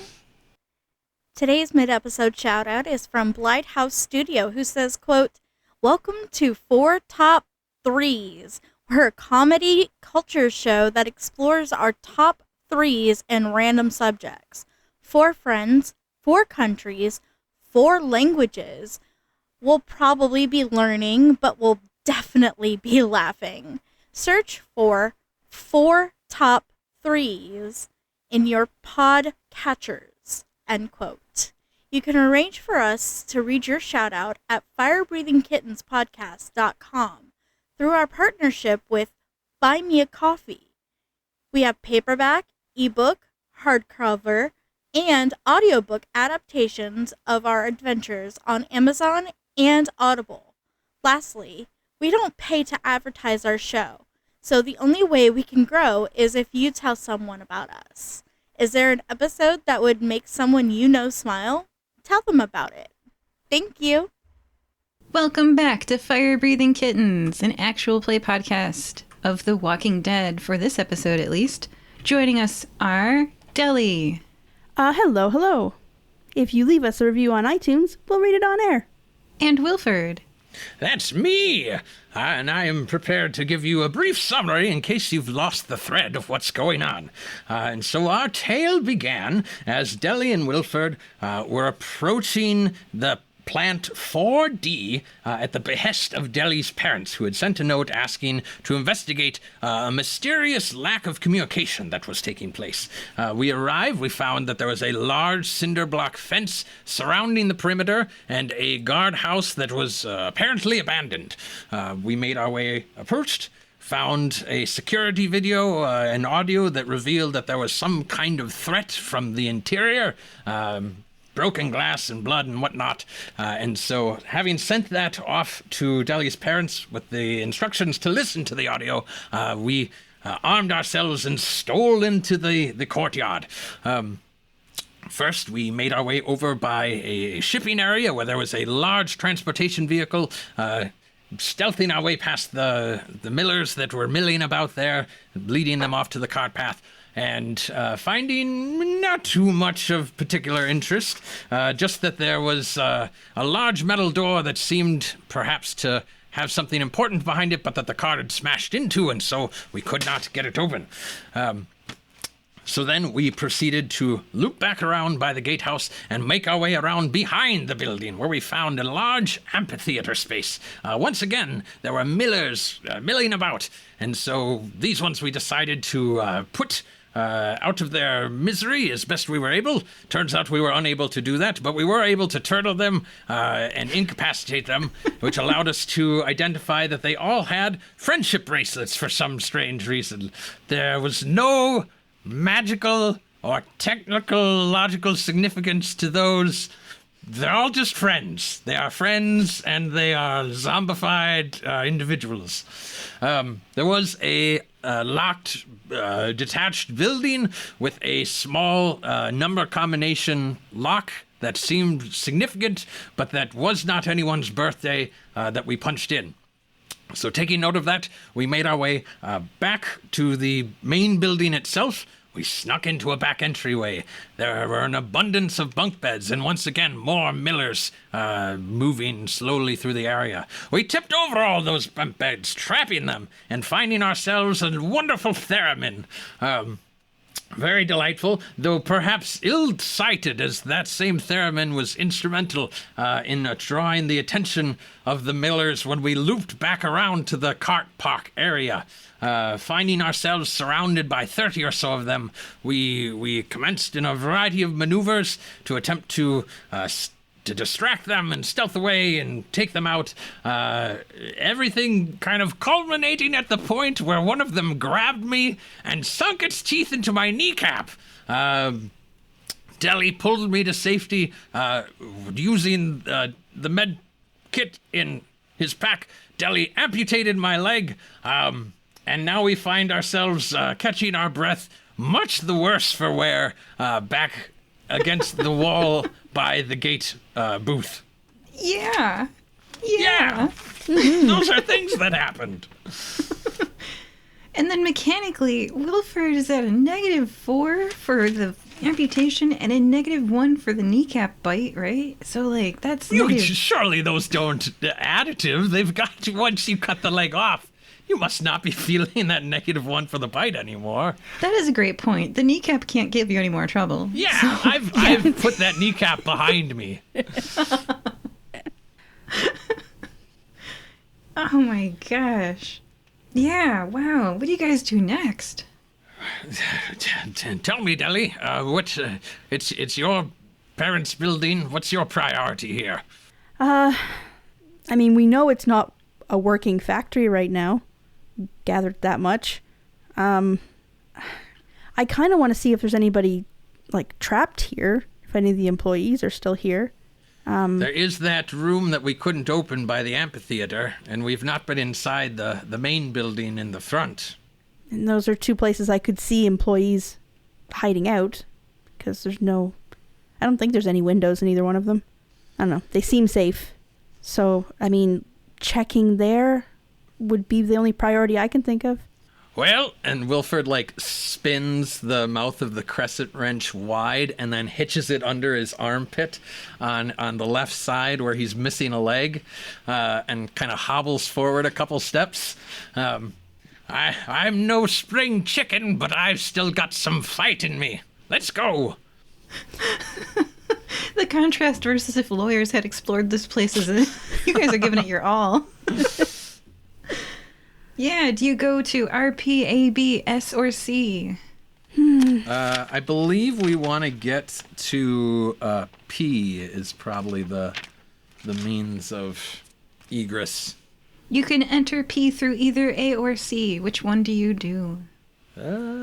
Let's go through A, because I guess we just cleared C. So if we can clear C, and as we move through C, Wilford's just going to keep an eye out. We had a bit of a tussle, and it was there was a lot that happened. I wasn't keeping track of everything, but if I know that at one point the miller with the necklace had been in that area, if that's one of the ones that got shot or taken out by the bomb that Deli threw, would love to snag that on our way through. Deli threw a bomb. Deli hit so many millers with that bomb. So many. Yeah, that you see parts. No, the parts are all still moving. These are still milling, right? Miller's gonna mill.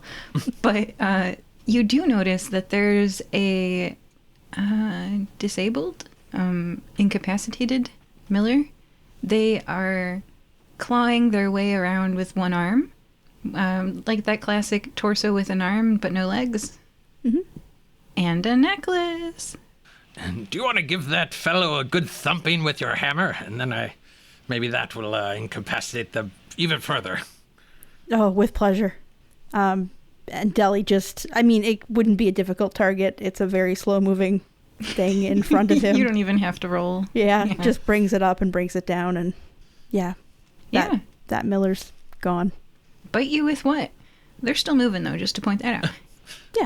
Yeah, but the parts that could injure me are now, Oh, yeah. No longer together. Yep.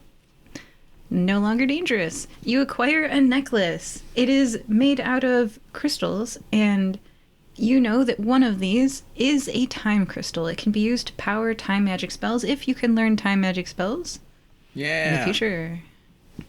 And you went through C to P, right? Yeah. P is for the production area. Production area. The machines are silent. The air carries a faint aroma of cooked corn, like popcorn or cornbread. Sunlight streams through a ceiling skylight, glinting off a half-opened door to a smaller room off the main factory floor. Deli, I'll let you take the lead here. Okay. I thought I would walk behind you, Anyway, I'm guessing this is a tall ceilinged kind of warehouse. Absolutely. Huge multi-story production facility with tall machines. The machines, though, are silent. The air in this huge open air, factory carries a faint aroma of cooked corn like popcorn or cornbread. Sunlight streams through that ceiling skylight far above you, glinting off of a half-opened door to a smaller room off of the main factory floor with a normal level height ceiling, and it has a partially open door. Just looking around, do I see any millers, immediately? No. Okay. As I get, I start to walk towards the room with the open door, pick up I'm trying to think, this kind of a warehouse. I don't know, some little piece of hard metal or something, and just kind of roll it into that room, that office. I'm assuming it's like a supervisor's office or staff office or something. So it doesn't make a lot of noise, but it's a change in noise, at least in that room, to see if I can hear any change. That is very clever. And a good test of the room. And the answer to your test is that You could hear a pin drop. It's so silent, there's no response. It's almost too quiet. I've been in warehouses like this many, many times, and I've never heard it that quiet. I don't know. Should we go into that room, Wilfred? What do you think? I think we either go in quietly or you call and see if anyone comes out. Yeah, I suppose if I call and they come out, at least I have all this open space. Deli's gonna kind of build himself up for a second, visibly trying to muster some courage. And then yells, "It sure looks slow on the production floor today." There is absolutely no response. Wilford tunks up with his wrench crutch. Well, that seems like a good sign. But where did all these people go? This room alone would be it would be a lot of people. Say 30 of them that maybe were milling around in the park area. Yeah, but why would they have the friendship bracelets if they're employees here? Maybe they were all very good friends. I don't. You said that your parents were very encouraging of group building activities. Maybe stretching in the morning together or doing some sort of motivational chanting. Oh, I really hope you're wrong, but maybe it's that. Maybe they are employees. Okay, well, if no one's in that little office, then I'm gonna go in and have a look. There might be something to help in there, or something that'll give us an idea of what happened. So you approach the door. There is a partial bloody handprint on it, and it is only half on its hinges. One of the actions that can be taken is an Overwatch action for range combat. Can I just have my pistol out and at the ready to try and cover Deli should something kind of jump scare out? I love that. You guys are so smart. The rolling in of the small noise trap, and then the Overwatch. Amazing. Good players. Absolutely. Overwatch is set up. Yeah. Okay. Would going in here be considered putting myself in danger? Not any more than going inside the building or... Okay. Yeah. Okay. I have a talent for that. I can get rid of a stress point. Okay, so Deli goes in, kind of wiggles around the door because he's worried if he pushes the door, it's just going to fall off, and then big noise, and he's now super aware of making a lot of noise. Yeah. And just kind of half peeks inside, but keeps most of his body outside so he can just stand back up. Yeah. Deli, you see a person slumped beside a chair barricaded break room door. So you're kind of close to them. When you poke your head around, they're maybe a few inches from you. They were slumped up against the back of the door, Mm-hmm. They are face up, clearly deceased, within a few inches of you. So there's a little bit of jump scare. But they wear a bracelet on one wrist strung with dozens of tiny, identical half-heart charms. There's more than 100 half-heart charms on this bracelet. So this person is deceased. They're not moving at all? That's correct. They have a weapon in their hand, and a small trigger warning for the listeners is a little bit self-inflicted. This is a zombie episode, so is anybody listening to this who would really suffer from hearing this? I don't know. There's a lot of mental stress going on in this episode. I don't know. This is one of them. But yeah, they took their own life. Is this appropriate or not? I don't know. Whatever. Anyway, so yeah, there's a bite mark on their arm, and they are deceased. This is the first dead person you have come across this entire time. Would I recognize? Maybe I should add a little content warning. No, it's The Walking Dead. Yeah, it's The Walking Dead. The content warning is the type of game we're playing, right? I don't know. Anyway, so... Something to think about. Yeah. Yeah, I'll add a content warning here. Okay, all right. Add content warning in beginning. I'm writing this down. Okay, so sorry, Deli, you were saying, yes, but they're deceased, but they have a bite on their arm, and they took themselves before they could be taken. Okay. Given Deli would only know higher employees, he would know everyday employees. Would it be somebody he would know? No. Okay. So he's going to, just to be sure, kind of very gently nudge them with his foot. Even though he can see exactly what happened, he's not taking any chances. He doesn't know the rules of The Walking Dead. Yeah. And then he's kind of quite like saying something inaudible under his breath. He's going to very gently take the charm bracelet off the person's wrist. Okay. When you take the charm bracelet off of the wrist, you can feel the connection between each of these half hearts and their corresponding other half of the hearts. This is the master bracelet that allows you to protect anyone wearing any of the other half bracelets. So it would allow me to protect someone who was wearing one of the other half. Mm-hmm. Huh. I like step out of the office and rather triumphantly show Wilfred what I found and say, didn't you take another bracelet, like a normal bracelet? Yes, we took the one off the millers in the amphitheater. So I translate as I would know in the game, like in the world. In the game mechanics, what this does is it gives you a full heal. Oh. So, I mean, I would give that to him, to Wilfred, because I don't need it. Wilford, put on that half of a heart. Yeah, I do it. Because we're going to learn things. All right, Deli, use the master bracelet. And I put that on. It's probably small enough I could, like, put it on like a necklace. Like a choker. Yeah, it is. Yeah. Aw. And then put the hearts together. By our powers combined. We link our wrists, or wrist and neck. Wilford, you're fully healed. Not your leg. Your leg's not bad, but you don't suffer mechanical penalties. I thought that would be too good.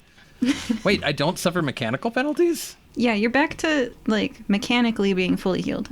So just in terms of health, not in terms of the -4 from the missing leg, correct? You're at 3 health and you don't have a -4 anymore. Whoa! Nice. Glad I looked in that room. Very glad. Now that I know nothing else is in that room, I'm going to go in. Like, nobody else is in that room. I'm going to go in and kind of ruffle through some papers and try to see if I can immediately find what might be the lock number for the amphitheater building. You find a book in this person's pocket that has the birthday of everyone who worked here and who was a cult member and what they want for their birthday. Well, that's sad. Okay, that's a lot of birthdays. I don't know if there's a better way to figure out the actual number we should use, but Deli would be totally for putting in every single number manually. Oh, gosh.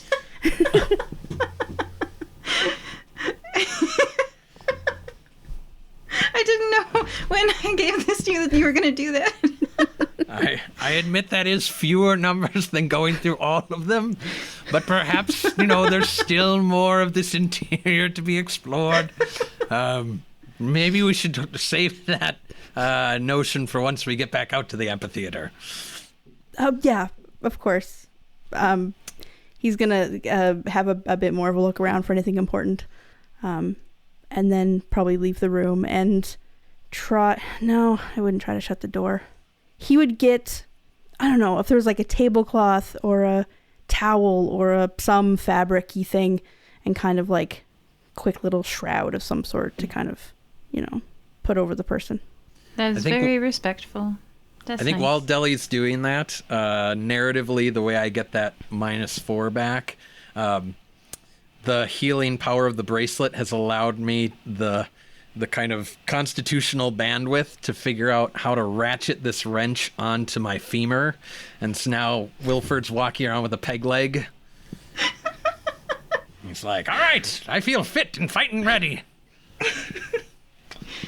Tunk, tunk, tunk. Such a wonderful mental image. Yeah. Really bolsters the spirits. Perhaps there's somewhere, I'm looking around to see, can we get from this production area to perhaps like another doorway to what would, have that big dented metal door, like the shipping area? Yeah, you can see that dent from this side. This is a large room. This is most of the factory. This is, I'd say all of it except for the bunk beds are here. And so you can see the dent. You can see how that door would not open, but you're on this side of it now. And you can easily see another door, same large garage door style, like opening like a big door. And that door, some windows show you towering silos of our raw materials out that way. Ah, that must be where all the cornstarch is. And I lick my lips hungrily. It doesn't taste half as good as you think it will. And Deli starts to relay a story of when he was a tiny little kid and he would go swimming in the cornstarch until his parents would have to like drag him out of the factory and be like, no, you can't. This is our livelihood. It's like, but it's so much fun. It is seriously so much fun. Slap some cornstarch sometimes, you guys, like in water. Like it's a non-Newtonian liquid and it gets harder when you hit it. So like you gently poke it and it's a liquid, but you slap it and it's solid. So you're having too much fun. Jiggle a ball of cornstarch on your palm, and as long as your palm is moving, it'll stay a ball. But the moment your palm stops moving, that ball of cornstarch liquid will become, poop. Just like that. I can totally picture Deli like a ferret. Oh my gosh, yes. They're so full of joy. Tiny little ferret just swimming in cornstarch. Yes. His whole life ahead of him. All right, so these heart bracelets don't seem to have triggered whatever the Miller mess is out there, but it would probably be best if we could ascertain what has caused this, so that way we prevent any spread. It's really, really risky. But if this bracelet, now a choker, touched the bracelet you're wearing and you got better, would it do that to all the people roaming around, the Millers? Could it reverse it? I don't really want to try, but I'm really curious. Yeah, this level of arcane specialization is outside of my field of discipline. But we do have some conveniently trapped Millers back in the bunk room that perhaps we could get, to one of their wrists rather easily. Yeah, we time skip. You're back in the production facility having tried that. It didn't work. Well, we tried. I'm glad we did. Thankfully, it seems like it took no time at all. Also, thankfully, we don't have to deal with the moral reckoning of whether we could have saved all the people we blew up. Yeah, I hadn't even considered that. They are still moving, if that helps. Well, and we pull out the little thing of everybody's birthday. Should we settle in at the little bunch thing? Or do we want to look in the raw materials room first? This is a little bit of the metagaming, but I could imagine if we went and started checking some of the birth dates that, taking time sticks skip. or whatever. You check every single one of those birthdays, and none of them opens the door. But if I'm banging on the door and do passing time patterns, do I get any response from inside? I'm gonna go with a no. Okay, cool. All right. Well, we gave it a shot. And now it's like twilight, as we've just been like. Oh, I had my little portable gas stove lit, so that way Deli could look at the buttons. I guess out to the, if we've checked everything on the interior of this building, I suppose we go out to the silos. Yeah, that seems like the only thing that's left. I mean, there has to be clues out there of how this happened. Sometimes things like this just happen inexplicably, or the clues are beyond our ability to find out. But I'm not willing to give up yet. Yes, if there's going to be clues, they have to be here, because we've looked everywhere else. Towering silos loom like watchtowers, like prison watchtowers. A broken access panel dangles from one silo, revealing a white powder interior. Cornstarch has spilled out but halted its flow, mounding up neatly in a little pyramid on the ground. Everyone do some kind of skill roll for observation or perception. I'm gonna scout. Scouting's what I'm gonna do. Yeah, that's what I'm gonna do as well. All right, I have 2 stress dice, 2 scout dice, 5 wits for 7 and 2. And I got 2 successes, no walkers. And I've got 5 wits, 3 scout, so that's 8 plus 3 stress. But I don't want to roll 3 stress. I have on easy street, so once a game I can relieve 1 point of stress. So That's good. Yeah, if you guys hit 5 stress, let me know. the being able to tell that story about being a kid, we'll say, relieves some stress. No mishaps and 2 successes. Excellent. Okay, so did both of you succeed then? Yes. All right. Yeah, that was definitely a noise coming from inside that cornstarch silo. What kind of a noise? Humming. Humming? I don't believe I've noticed any of the millers humming before. Hopefully it's not a miller. This one I'll walk up to the wall of the thing and shave in a haircut. They reply 2 bits. I'll start looking around for a door. There is no door. It is a tall silo. Is there the ladder on the side that goes all the way up to the top? Yes. I'm going to climb the ladder. Maybe I'll stay here and keep an eye out for things. Oh, Deli, you climb the ladder. Deli, you look down, so you climb up. You're going way high in the air, and you look across and then down, and you can see down into the silo. This is, it's got like a hatch. The hatch is open, and you can see a person. A live human being looks back at you in the dim light inside this silo. He's perched precariously on a grip hold on the side. His lips are visibly parched, and he looks weak but excited to see you. Ah, a living person, he exclaims. And then if Muse was here, she would recognize Alan. In true Walking Dead fashion, Deli's going to say, you didn't get, like, bit or anything, did you, by the millers walking around? I actually haven't been like outside of the silo. I hid here every time they all practiced taking that immortality powder. They started talking forever and I got the heebie-jeebies. I don't know if I want to stay in Harbingers next week, you know? I definitely don't want to stay for eternity. Then this last practice, maybe something went wrong? Everyone got really weird and you were the first, like, not stumbly people I've seen. Oh, well, I didn't understand most of that, but you seem fine, so come on, I'll help you up. We'll get you out of here. Do you have any water? I've got rations. Rations with thank water. you. Glug, glug, glug. I love the fact that I have salted duck meat rations, like salted meat. Yeah, he noms, nom, nom, nom. And he's like, salty. Just what I need when I'm dehydrated. I don't have rope or anything.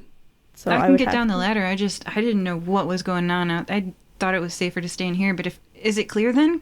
Clear-ish. Oh, thank goodness. How's everyone doing? Well, let's get you out of here first. I hope my mom and my baby sister are okay. Yeah, let's get you out of here. Oh. He reaches the ground floor with Wilford. Oh my gosh, your leg. Yes, I've seen better days. Well, I mean, what's Brian doing? I don't know if I know who Brian is. No, neither do I. The boss, you know, I know that you guys aren't members of Harbingers, but, like, surely you know the boss man. The Kincaid family?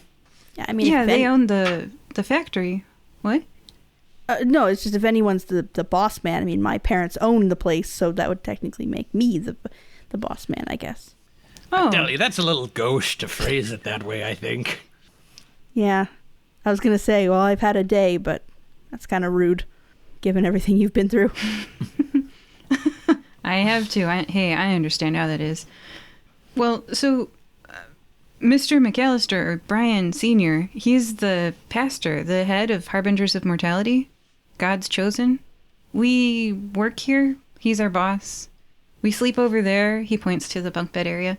And we work over there, and he points to the production area. And sometimes we listen to sermons over there, and he points to the amphitheater. This Brian, does he, like, normally stay in a little office off of where you guys work? Yeah, and he points to the production facility, and you remember what that office is like. Yeah. I don't think he's going to be working anytime soon. Oh, no. Oh, no. Well, I guess I had been hoping that I got out of Harbingers, but I didn't want it to be this way. I don't suppose you happen to know the number comm on the amphitheater building, do you? Oh, the theater storage building? Yeah. Why? Well, we're just, trying to look around to see if there are other people like yourself that may have been holed up and try and escort people safely off the premises. Oh, like my mom and my baby sister. Yeah, they could be in there. Yeah, let's go there. And he is starting, he's very dehydrated and, weak and stuff. But he's starting towards the theater building, the amphitheater. You guys following him? Oh, yeah, and make sure. Normal walking, not stealth walking. Yeah. Make sure to stay away from those ones on their backs. If you get within the jaw reach, they'll get for you. Without you guys helping him, you feel like he wouldn't have made it very long. Yeah. He just rounds corners. He just rounds them. Just, walks around them. What a fool! But you make it so quickly to the amphitheater. The whole time, Deli would be like, okay, well, watch out for that. And just, right behind him, mothering him, trying to make sure he stays alive. The whole time thinking about his, mother and, Alan's mother and feeling guilty about them maybe being out there amongst the Millers. Maybe, maybe not. We'll find out. The door unlocks as the moment he steps up to it. He knew exactly the right series of numbers to punch in. And he steps Whose inside. birthday was it? It was no one's birthday. It was the day Brian says the end of the world is coming. We're the harbingers of mortality. It's the most important day. That feels like, what day was that? It feels like an important day to know. It's still in the future. So the door unlocks and reveals a spotless, climate-controlled room that smells imperceptibly of incense.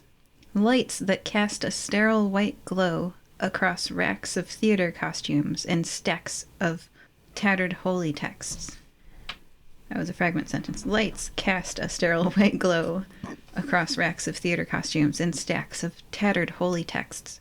Standing unnervingly still, the towering, balding man in a pristine business suit watches you with piercing blue eyes. His skin pale, his bulk immovable, like a high priest entombed in his own sanctuary.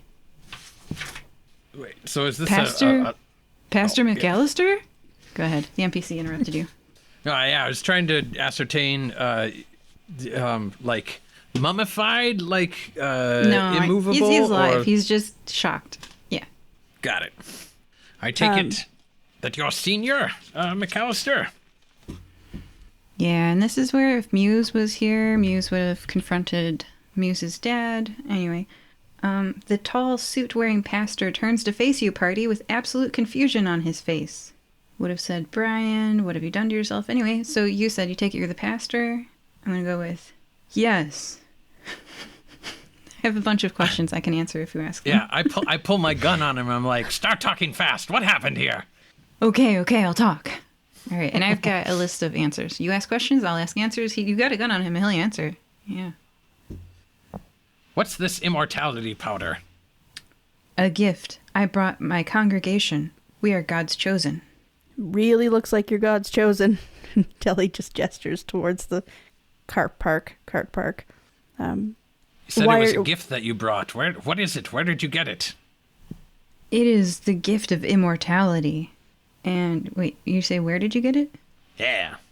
I bought it at the docks from Jeffrey Antonio. Why haven't you taken it? The good shepherd must stay behind to guide the next flock. Taking the powder and transforming was the first step. I must remain in this form until the world is ready to receive what we've become. My sacrifice was staying behind. Convenient. Deli gestures at the room. It's climate controlled. I look around. I say, Brian, what did you say your wife and daughter's name were? My mom and my baby sister? Oh, yes, them. Yeah. He gives you names. I take it they're not in this room. That means that this man functionally killed them. Killed them? This is Pastor McAllister. You call them dead. I call them ascended. The flesh may have changed, yes, but death no longer holds dominion over them. They are free, immortal, just as I promised. I bought the powder and gave it to them. I led them across the threshold. My congregation willingly partook of the gift. They all agreed. We practiced here in this amphitheater, practiced taking the powder all together. In the place where we lived and worked together, we would ascend. Is it imperfect right now? A bit. You're only seeing the middle of the story. You see monsters. I see disciples who no longer suffer, who will never die. I look to Brian, curious to see essentially how he assesses that, because he saw the Millers that were on their back as we walked up to the amphitheater detached building, I think. He's crying. There are tears streaming down his... He was really hoping his mom and baby sister were here. So he screams... Alan screams at Pastor McAllister, "Don't you feel bad for making them like this?"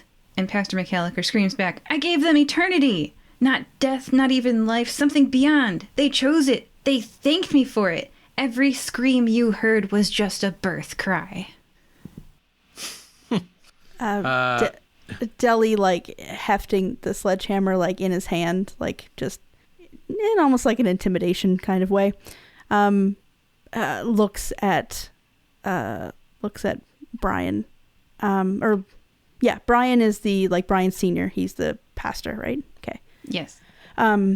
He's like, well, if you're the shepherd to to your flock, why are you in here? Why aren't you walking amongst them? You know, if this is all true, then they shouldn't hurt you. If you go out there and walk around them, you can help round them up. You can move them somewhere safe, off my family's property, and everything should be fine. If what you're saying is true. He ums at you. This is an umming character. And you can see that cold blue eyes, like the intelligence behind them. He's a very strong-willed man. He's a military man. He's thinking. He's firm. He says, "You're right. They wouldn't touch me. I am their guide, their prophet. They know who I am." And then he says, "And you made it here to me safely." And he is willing to leave the building, but he's under gunpoint. So really, you wag the gun to the right. He moves to the right, he's like, okay. And I imagine now we're doing science. Wilford and you together usher him out of this building into the amphitheater. Now there was some screaming, right? Alan screamed. Pastor Brian McAllister Sr. screamed. Sure. And so when you guys step out of the theater building, there are 30 walkers, each of them wearing a charm bracelet with half of a heart on it, for a swarm size of 3 and a threat level of 3. How do you resolve the walker swarm? Well, I know I still have 1 hand grenade left. So... Ranged combat attack. Yeah, let me read off. With a 3, that means that you can use force, mobility, endure, ranged combat, and stealth. I can use the hand grenade. We also could just stealth around them and just leave. Just lock everything up and leave. You could throw the hand grenade first as a diversion, and then we could... I mean, I'm fine by that. Deli's lost some of his giddiness. There are 3 actions in a swarm attack, so you can throw the hand grenade, stealth, and Wilford can do something. Yeah, I will assist in this. Well, I won't mechanically help with the stealthing. Yeah. I will take my own stealth action. Okay. That sounds like a plan. Let's see those rolls. Yeah. Okay. Range combat is... I'm supposed to ask if people are taking cover and moving as their, turn. Whatever. I heard what you guys plan to do. That might be more for brawling than for It is, walker or swarm attack. So 1 range combat, 2 agility is 3 plus 1 bonus. For the hand grenades is 4. And then I have 2 stress left. Shoot. And I got 2 successes and 1 mishap. Okay. Here's a and was question. that for both? Oh, go ahead. Oh, was that for both rolls? That was just the 1 roll. All right, tell me your total number of successes. And Wilford, what's your... So here's a question that it sounds like it'll apply both to what Wilford's doing and possibly what Deli's doing, because I also got a success and a walker. But if I took a stress to push myself and I re-roll the stress die that got the 1, do I have an opportunity to avoid having gotten that 1? You know what I mean? Like, does it bank the moment I roll it? I feel like I didn't see anything in the rule... Again, first time playing this game, but I didn't see anything in the rulebook that said that you couldn't re-roll stress dice. Like, it says that you re-roll all the not succeeding dice, right? So, yeah. Yeah. Yeah, Then gain I'll do another that. stress. And by the way, I think if you get a 1 on your stress dice, you get a single walker attack, which is what took Wilford's leg off.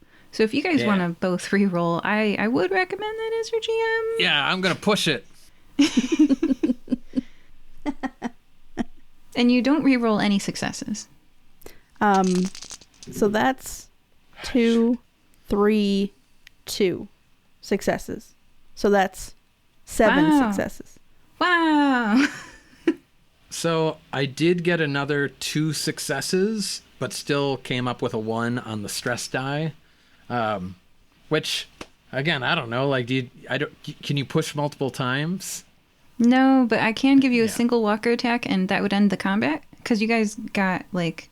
Yeah, so I can do a mishap. A mishap happened.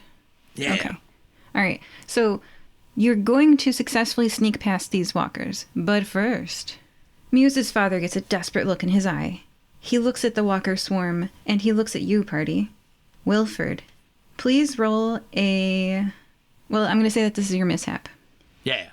Muse's father puts both hands behind your shoulders, one-legged Wilford, and shoves. What a jerk. This is called Sacrifice Another. You would normally get to make an opposed force roll. That's when you roll your force skill and strength attribute number of dice. Muse's father would also roll. The person who wins is out of the fight. They're going to run in the opposite direction of the walkers. So this is Pastor McAllister scrambling off. I thought about doing this to him, but my force isn't a good stat, so I chose not to. Well, he did it to you. Also, you're probably not super great at pushing people with one leg. And you have to roll on the walker attack table. So this explains in role-playing why I'm giving you this walker attack. All right. Balls. I'm rolling first a 2 and then a 4 for a ripped off ear. No, that's that's the critical injury table. That's not the single walker. golly. Hold on. Sorry, wrong. Okay, a 2 and then a 4. You jump to get away from the walkers. Forgetting that you only have one leg anymore. Make a mobility roll. And I think with armor that's at a -2. -1 for the padded armor. Yes, but I still roll -1. my stress die, right? Yes. Would I be able to help him to give him an extra die?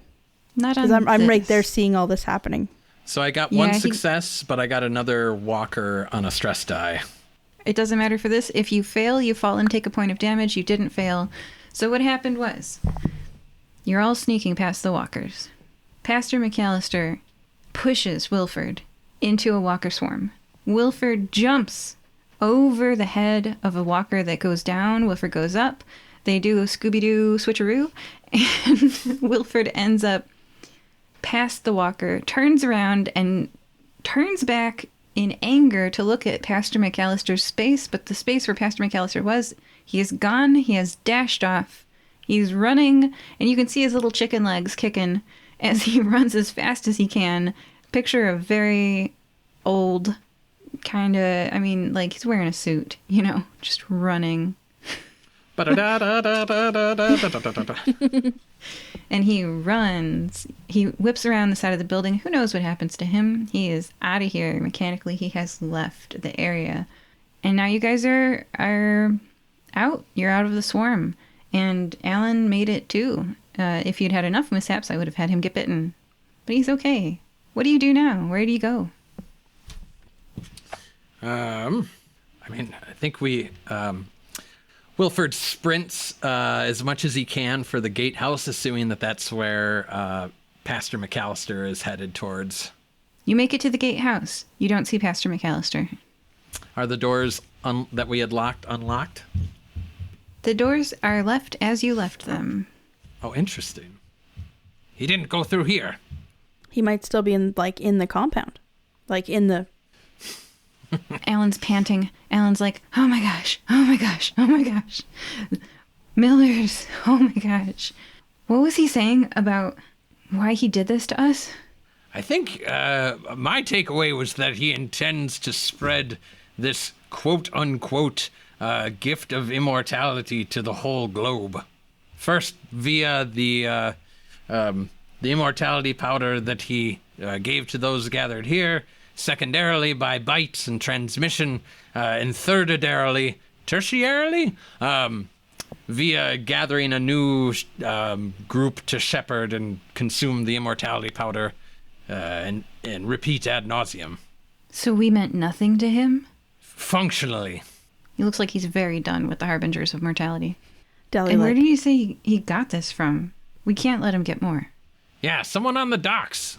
Jeffrey Antonio. And you guys, as fire-breathing kittens, recognize that name. That's the security guard that Muse shot through the heart and who went into great medical debt. And then Muse was laughing about the story one time because when they met up again, they became friends because Muse gave him drugs to sell.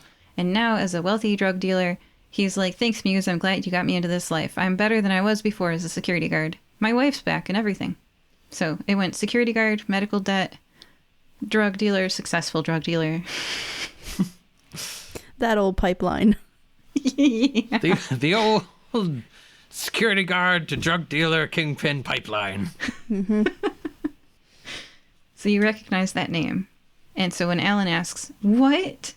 You say, Jeffrey Antonio, the security guard. Drug security guard turned drug kingpin, who apparently operates at the docks. And who has access to drugs that can make people like this. How does he have access to drugs that make people immortal? Is that a thing? Asks Alan. That's a great question, Alan. I don't think that's a thing. He's certainly done something, and it doesn't seem tied to these bracelets. Oh, these are the bracelets from... she was my favorite person in the whole group. She's like probably my favorite person in the whole group, too. So, yeah. She always remembered my birthday. Deli takes off the master bracelet and gives it to Alan. Thanks. I'll remember her with this.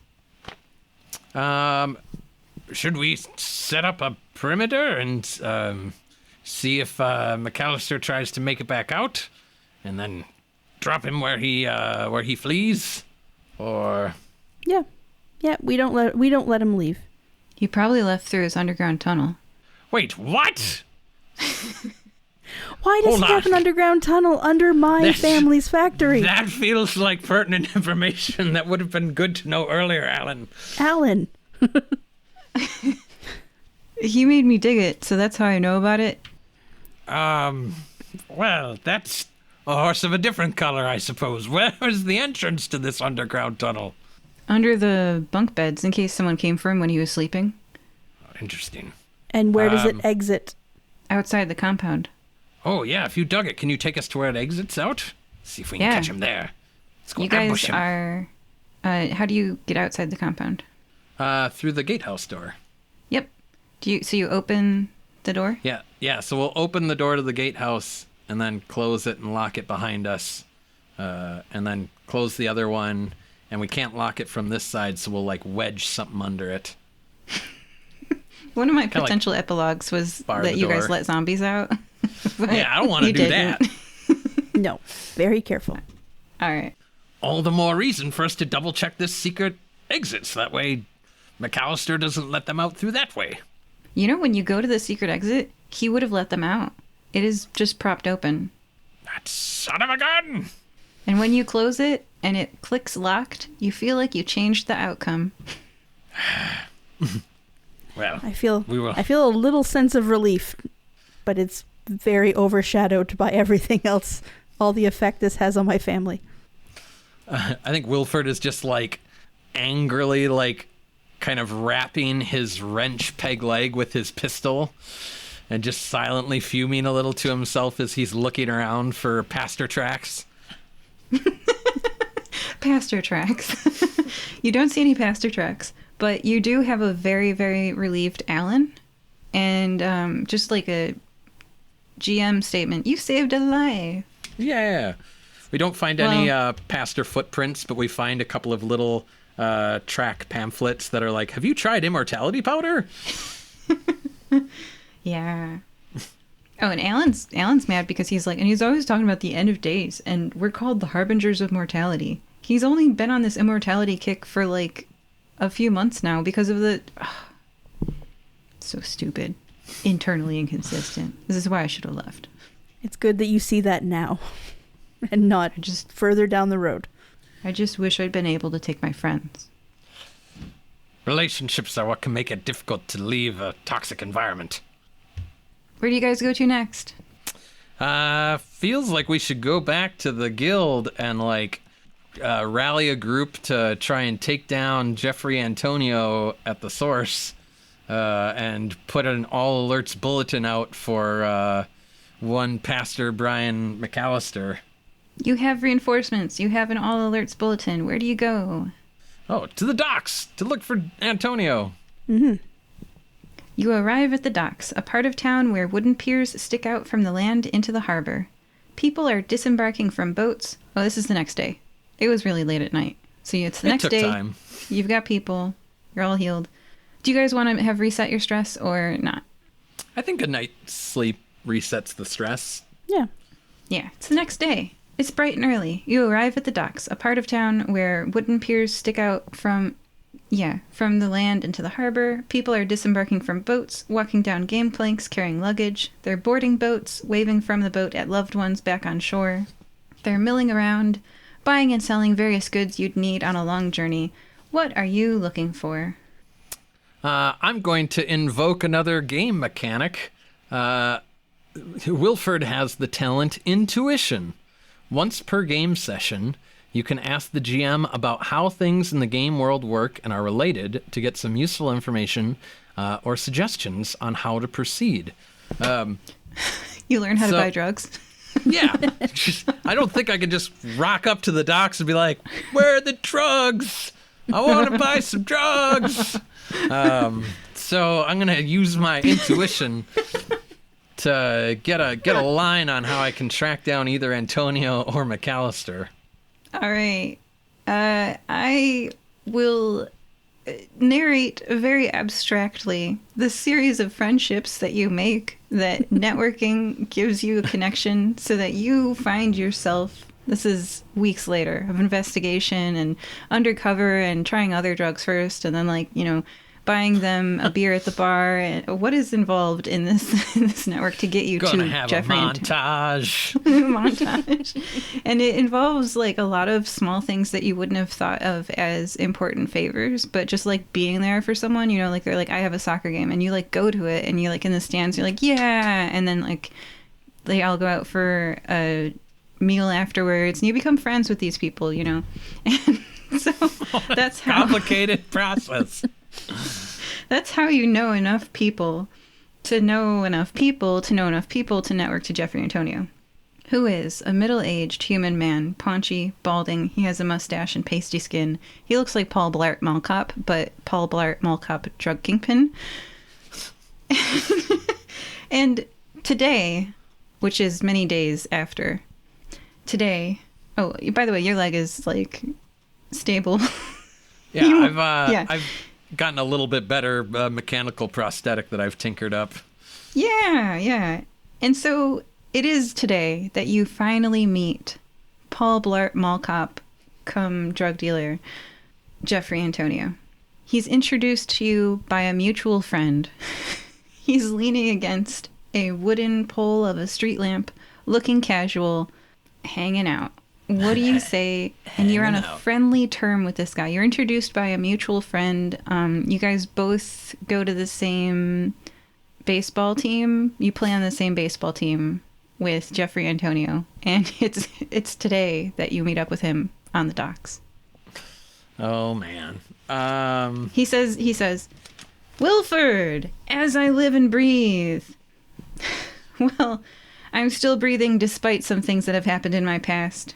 Oh man, you're in the fire-breathing kittens. Did Muse ever tell you how she shot me in the chest? But that's all forgiven. The medical debt is gone. Because Muse showed me the way to live. Selling drugs. Now that's where it's at. I'm a millionaire now, which convinced my wife to take me back. Ah, what a beautiful day it is. Am I right? Am I right? You do a handshake that only you guys know. Yeah. I'm hip with the culture. I don't know. I don't know. We don't know.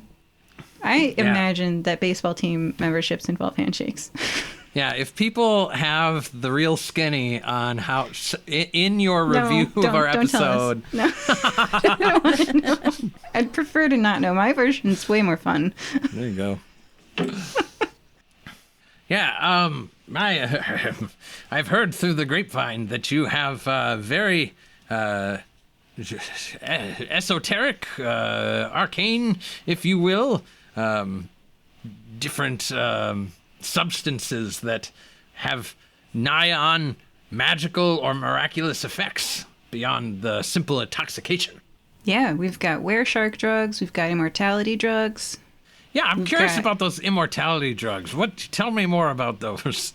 Yeah, well, their maker said they turned people immortal, and it seemed like a good thing to pass around. How would one get in touch with the maker of these? Jeffrey Antonio points to a long dock of wood that sticks out into the ocean. From the Shady Lobster. Not like that she's a bad person. She just literally in the shade. She's under that dock.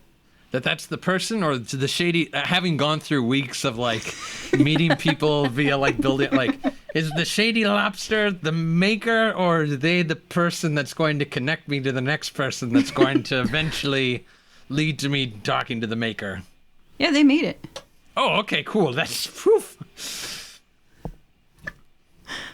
Yeah. I don't actually make anything. I just sell stuff. Yeah. Yeah. I mean, that's the smart thing, really. You know, you focus on one aspect of the business, and then you outsource. No, I get it. Yeah, we just package it, and and he describes kilos of, and like grams, and like, yeah, I just package. Yeah, no, the lobster made it. All right.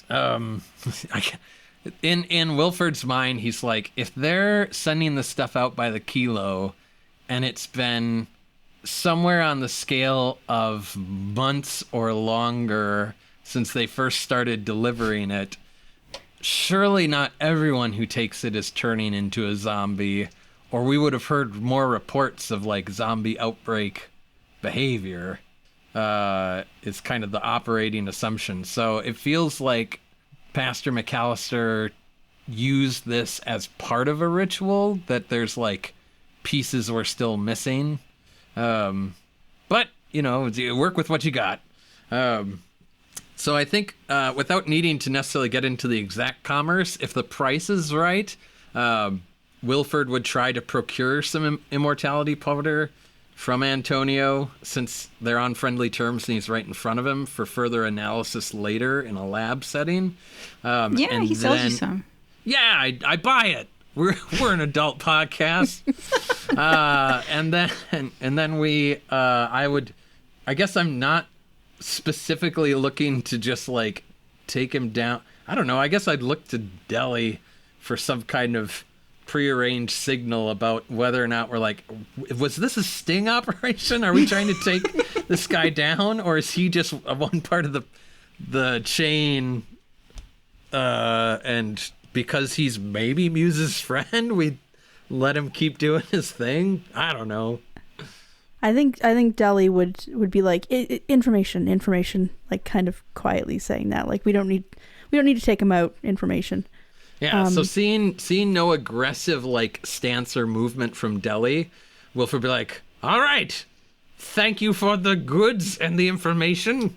I bid you good day, sir.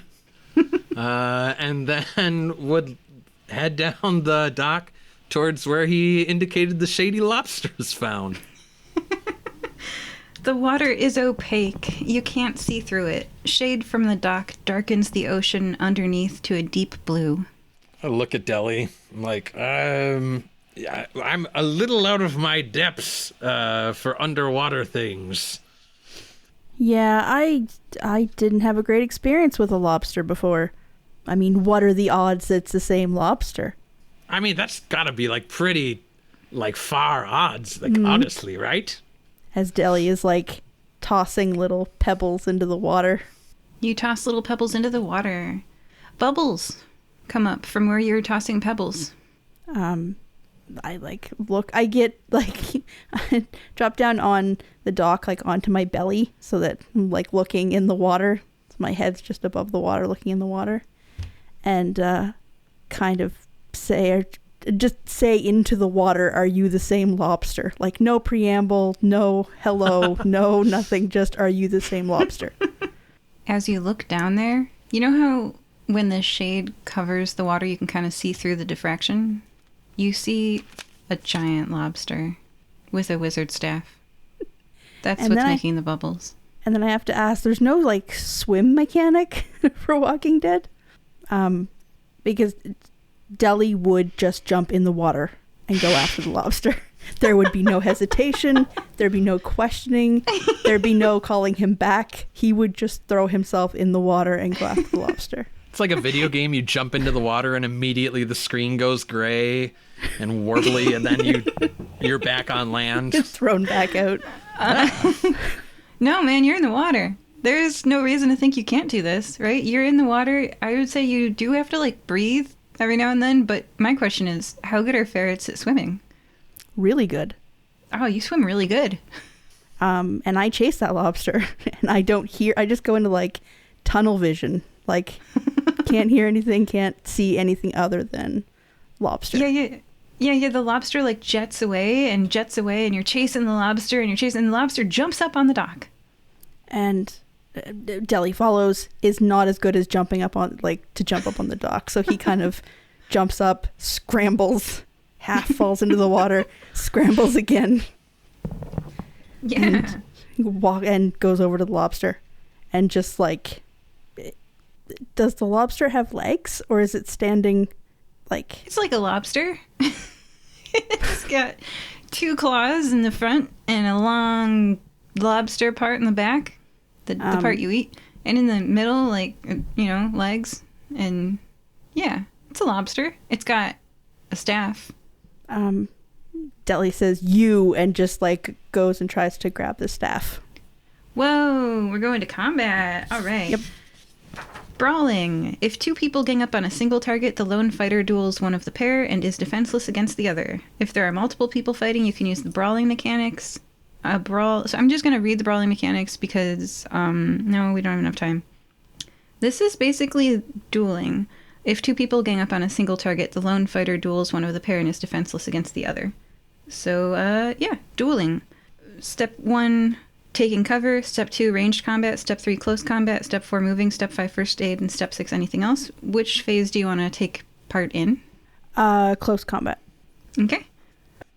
I imagined that they jumped up onto a different dock, and so I would like to partake in ranged combat and try and snipe the lobster's claw. Yeah. So everybody roll your skills and tell me how many successes you got. Now, they're defenseless against Wilford's attack because you're being ranged and all, but they are going to close combat against Deli with, let's see, they have a 5 in ranged combat and a 5 in close combat, and they have a +2 from their claw. So 1, 2, 3, 4, 5, +2. That's 3 6s for Calliope Vassilotes' claw. How many 6s did you get, Deli? 3 6s. Oh, that's the same. So you both deal your damage to each other because you got the same. If one of you had gotten more, that person would have dealt their damage only. So you take 2 damage. And the lobster takes 3. Oh my gosh. Well, 3 strikes you're out in this game. So Wilford, how many damage did you deal? I did not get a single success. I went clang. It's very good. So there's only one weapon in the game that one hits enemies, And Deli's got it. Deli's got it. Deli, you resolve that combat with a single describe. He's just in this. He's never experienced anger as much as he has right now.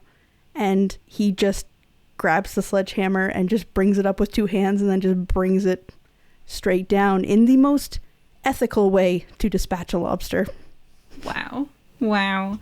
Ending the combat. Opening up conversation as now they will say anything. Please don't kill me. You know, she says, what do you want from me? I'm sorry. And by the way, you are at 1 hit point as well, because it's 2 from Calliope. Mm-hmm. Yeah. Don't kill me. Don't kill me.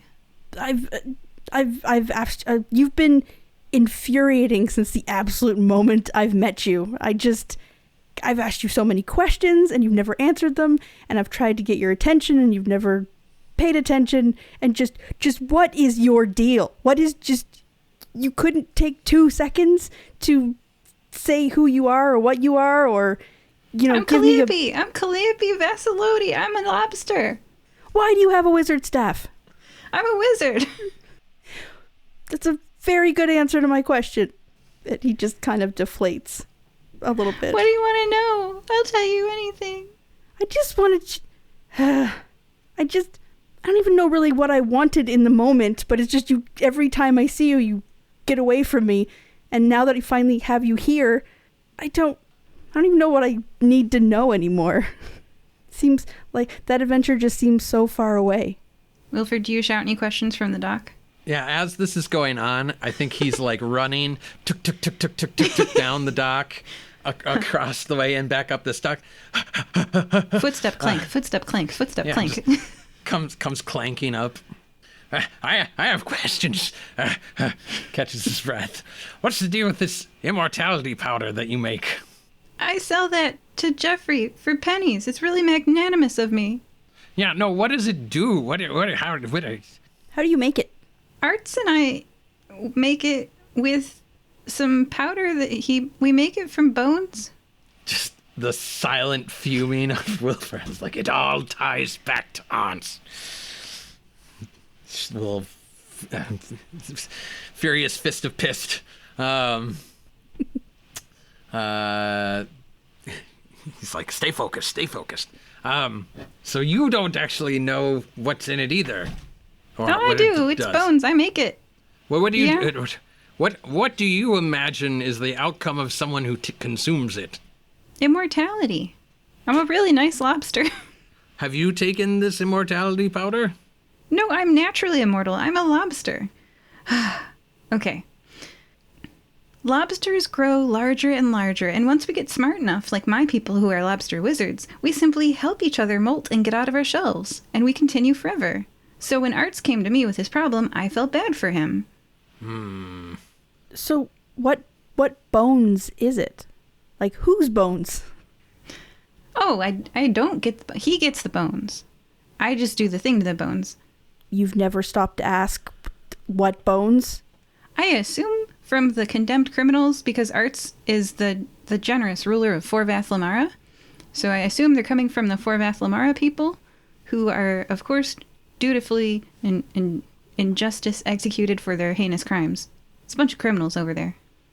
Deli's just like hefting the sledgehammer in his hands, kind of back and forth.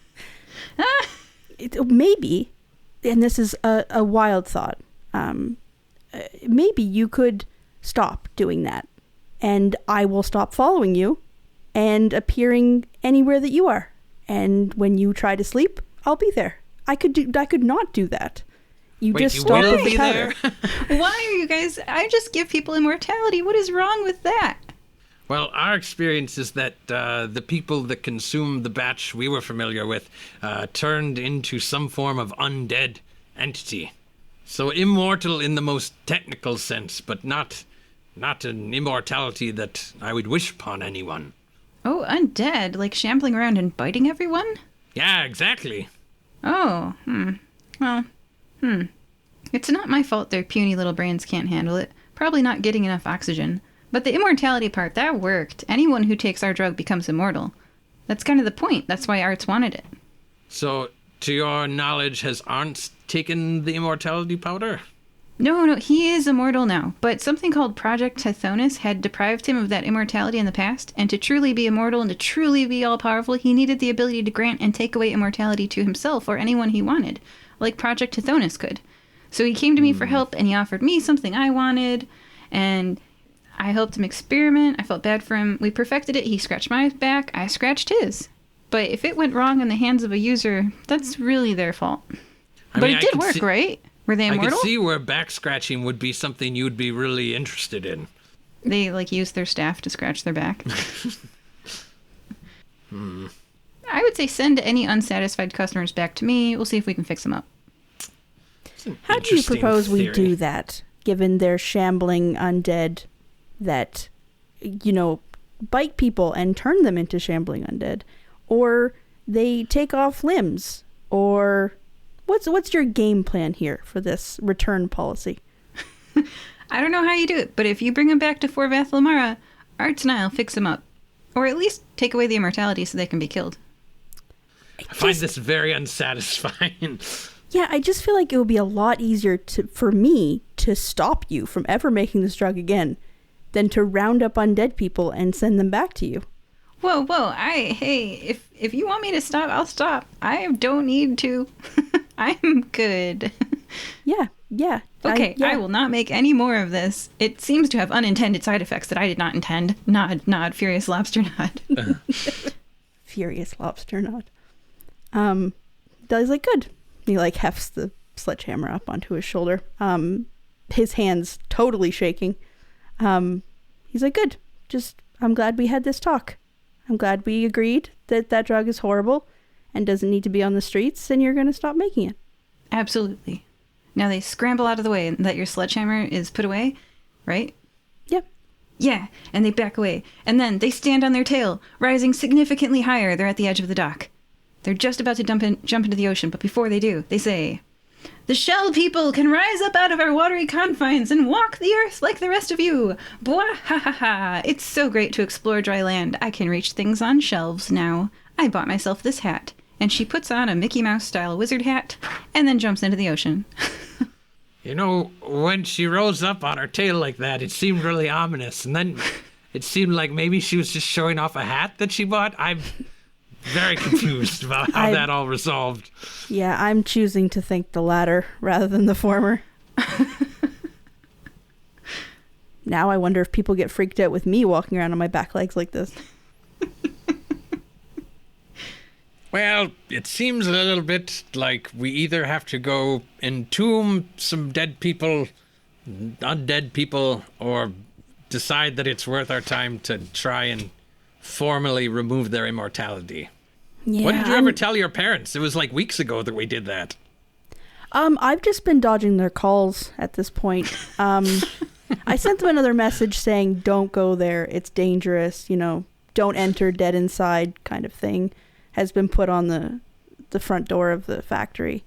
But yeah, I'm going to have to tell them eventually. But they know not to go there, and I'm sure they'll listen to me, and I'm sure they won't just send people there. So how do you guys wrap up the adventure? Yeah, I mean, we've already stated it, but I think, I wonder even, too, if we could maybe enlist Alan, because I bet he has an axe to grind against McAllister. Just that sense of whatever he did with these folks. I just wonder if there's I would probably find out if Alan could illuminate anything more about whether there was an additional component that might have triggered this particular response. Because again, we've not heard other things. Alan and you are sitting in a bar, and it's a long day. It's a long day. You just confronted a lobster that stood up on its back tail and put on a wizard hat. You need to chill for a little bit. So you're sitting around the table with Alan, and he's like, so you ask, what was part of that ceremony? Yeah. How did he mess up an immortality drug? And he goes, it had to have been his hubris. Pastor McAllister didn't just have us take the powder. When I asked people what they were doing in the ceremony afterwards, it was the powder, it was some flavor aid, it was a whole long process of saying how great he was and all these extra components, and they mixed it all together and drank it. It wasn't just they took the powder. They mixed it like Flavor Aid with a bunch of other things. Made a big ceremony out of it. It took like half the day. Wonder if it seems like it would be worthwhile to try to keep an ear out if Pastor McAllister attempts to create a second chapter of the Harbingers. And try to improve on what happened the first time. You're telling me that if he'd just not mixed stuff with it, it would have worked? Well, that's unclear. We might need to follow up with a different connection, talk to Jeffrey Antonio, and see if we could find someone else who's bought this substance and try and ascertain whether or not there are multiple iterations of this side effect. You go to your baseball game. You're on the same team as Jeffrey Oh, Antonio. hey, Jeffrey. It's so great to see you. Are you going out for a few after the game? Yeah. Special handshake for baseball team. And you have the powder sample. Yeah. I was trying to, I would love to, I've got some ideas for how we might make a kind of an improved user experience for this substance. I was kind of curious to survey some other potential customers that have already taken the base level experience. That way we can get some good survey data about the improved modifications. Oh, I think it works great. And he takes out a knife and he stabs himself in the chest, right in the heart. He removes the knife and shows you the wound healing up. And he's like, first version's working awesome. Oh, this is all kinds of strangeness. All right.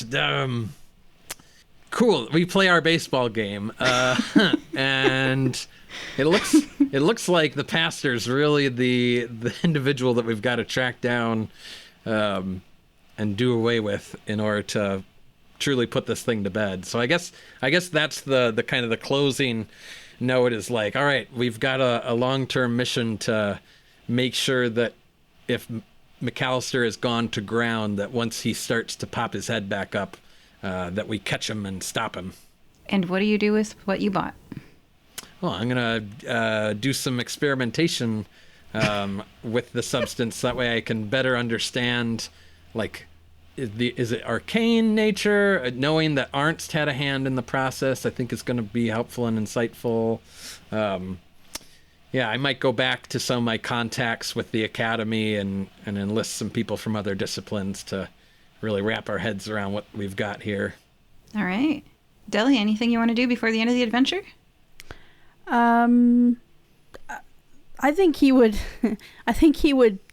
commend Wilfred about not just taking it, because in Deli's mind he's kind of like, I would probably just take it and just see what happens. I wouldn't want to he's not a research person, so that wouldn't even come to mind. So he would commend him for not just taking it. To him, that seems like a very a good thing to do, something he hadn't even considered. He would also get a hold of his parents, explain everything over a big expensive dinner that they naturally paid for, and try to get all the information out of them about why the cult was there. Oh, they were really cheap labor. They didn't even need what I was paying them probably wouldn't have covered rent. It was amazing. This Mom, this is why Alice is taking over and why you both need to retire and just relax, find somewhere tropical, warm, and I'm not sure Alice would have let a cult stay there and work for peanuts and take drugs.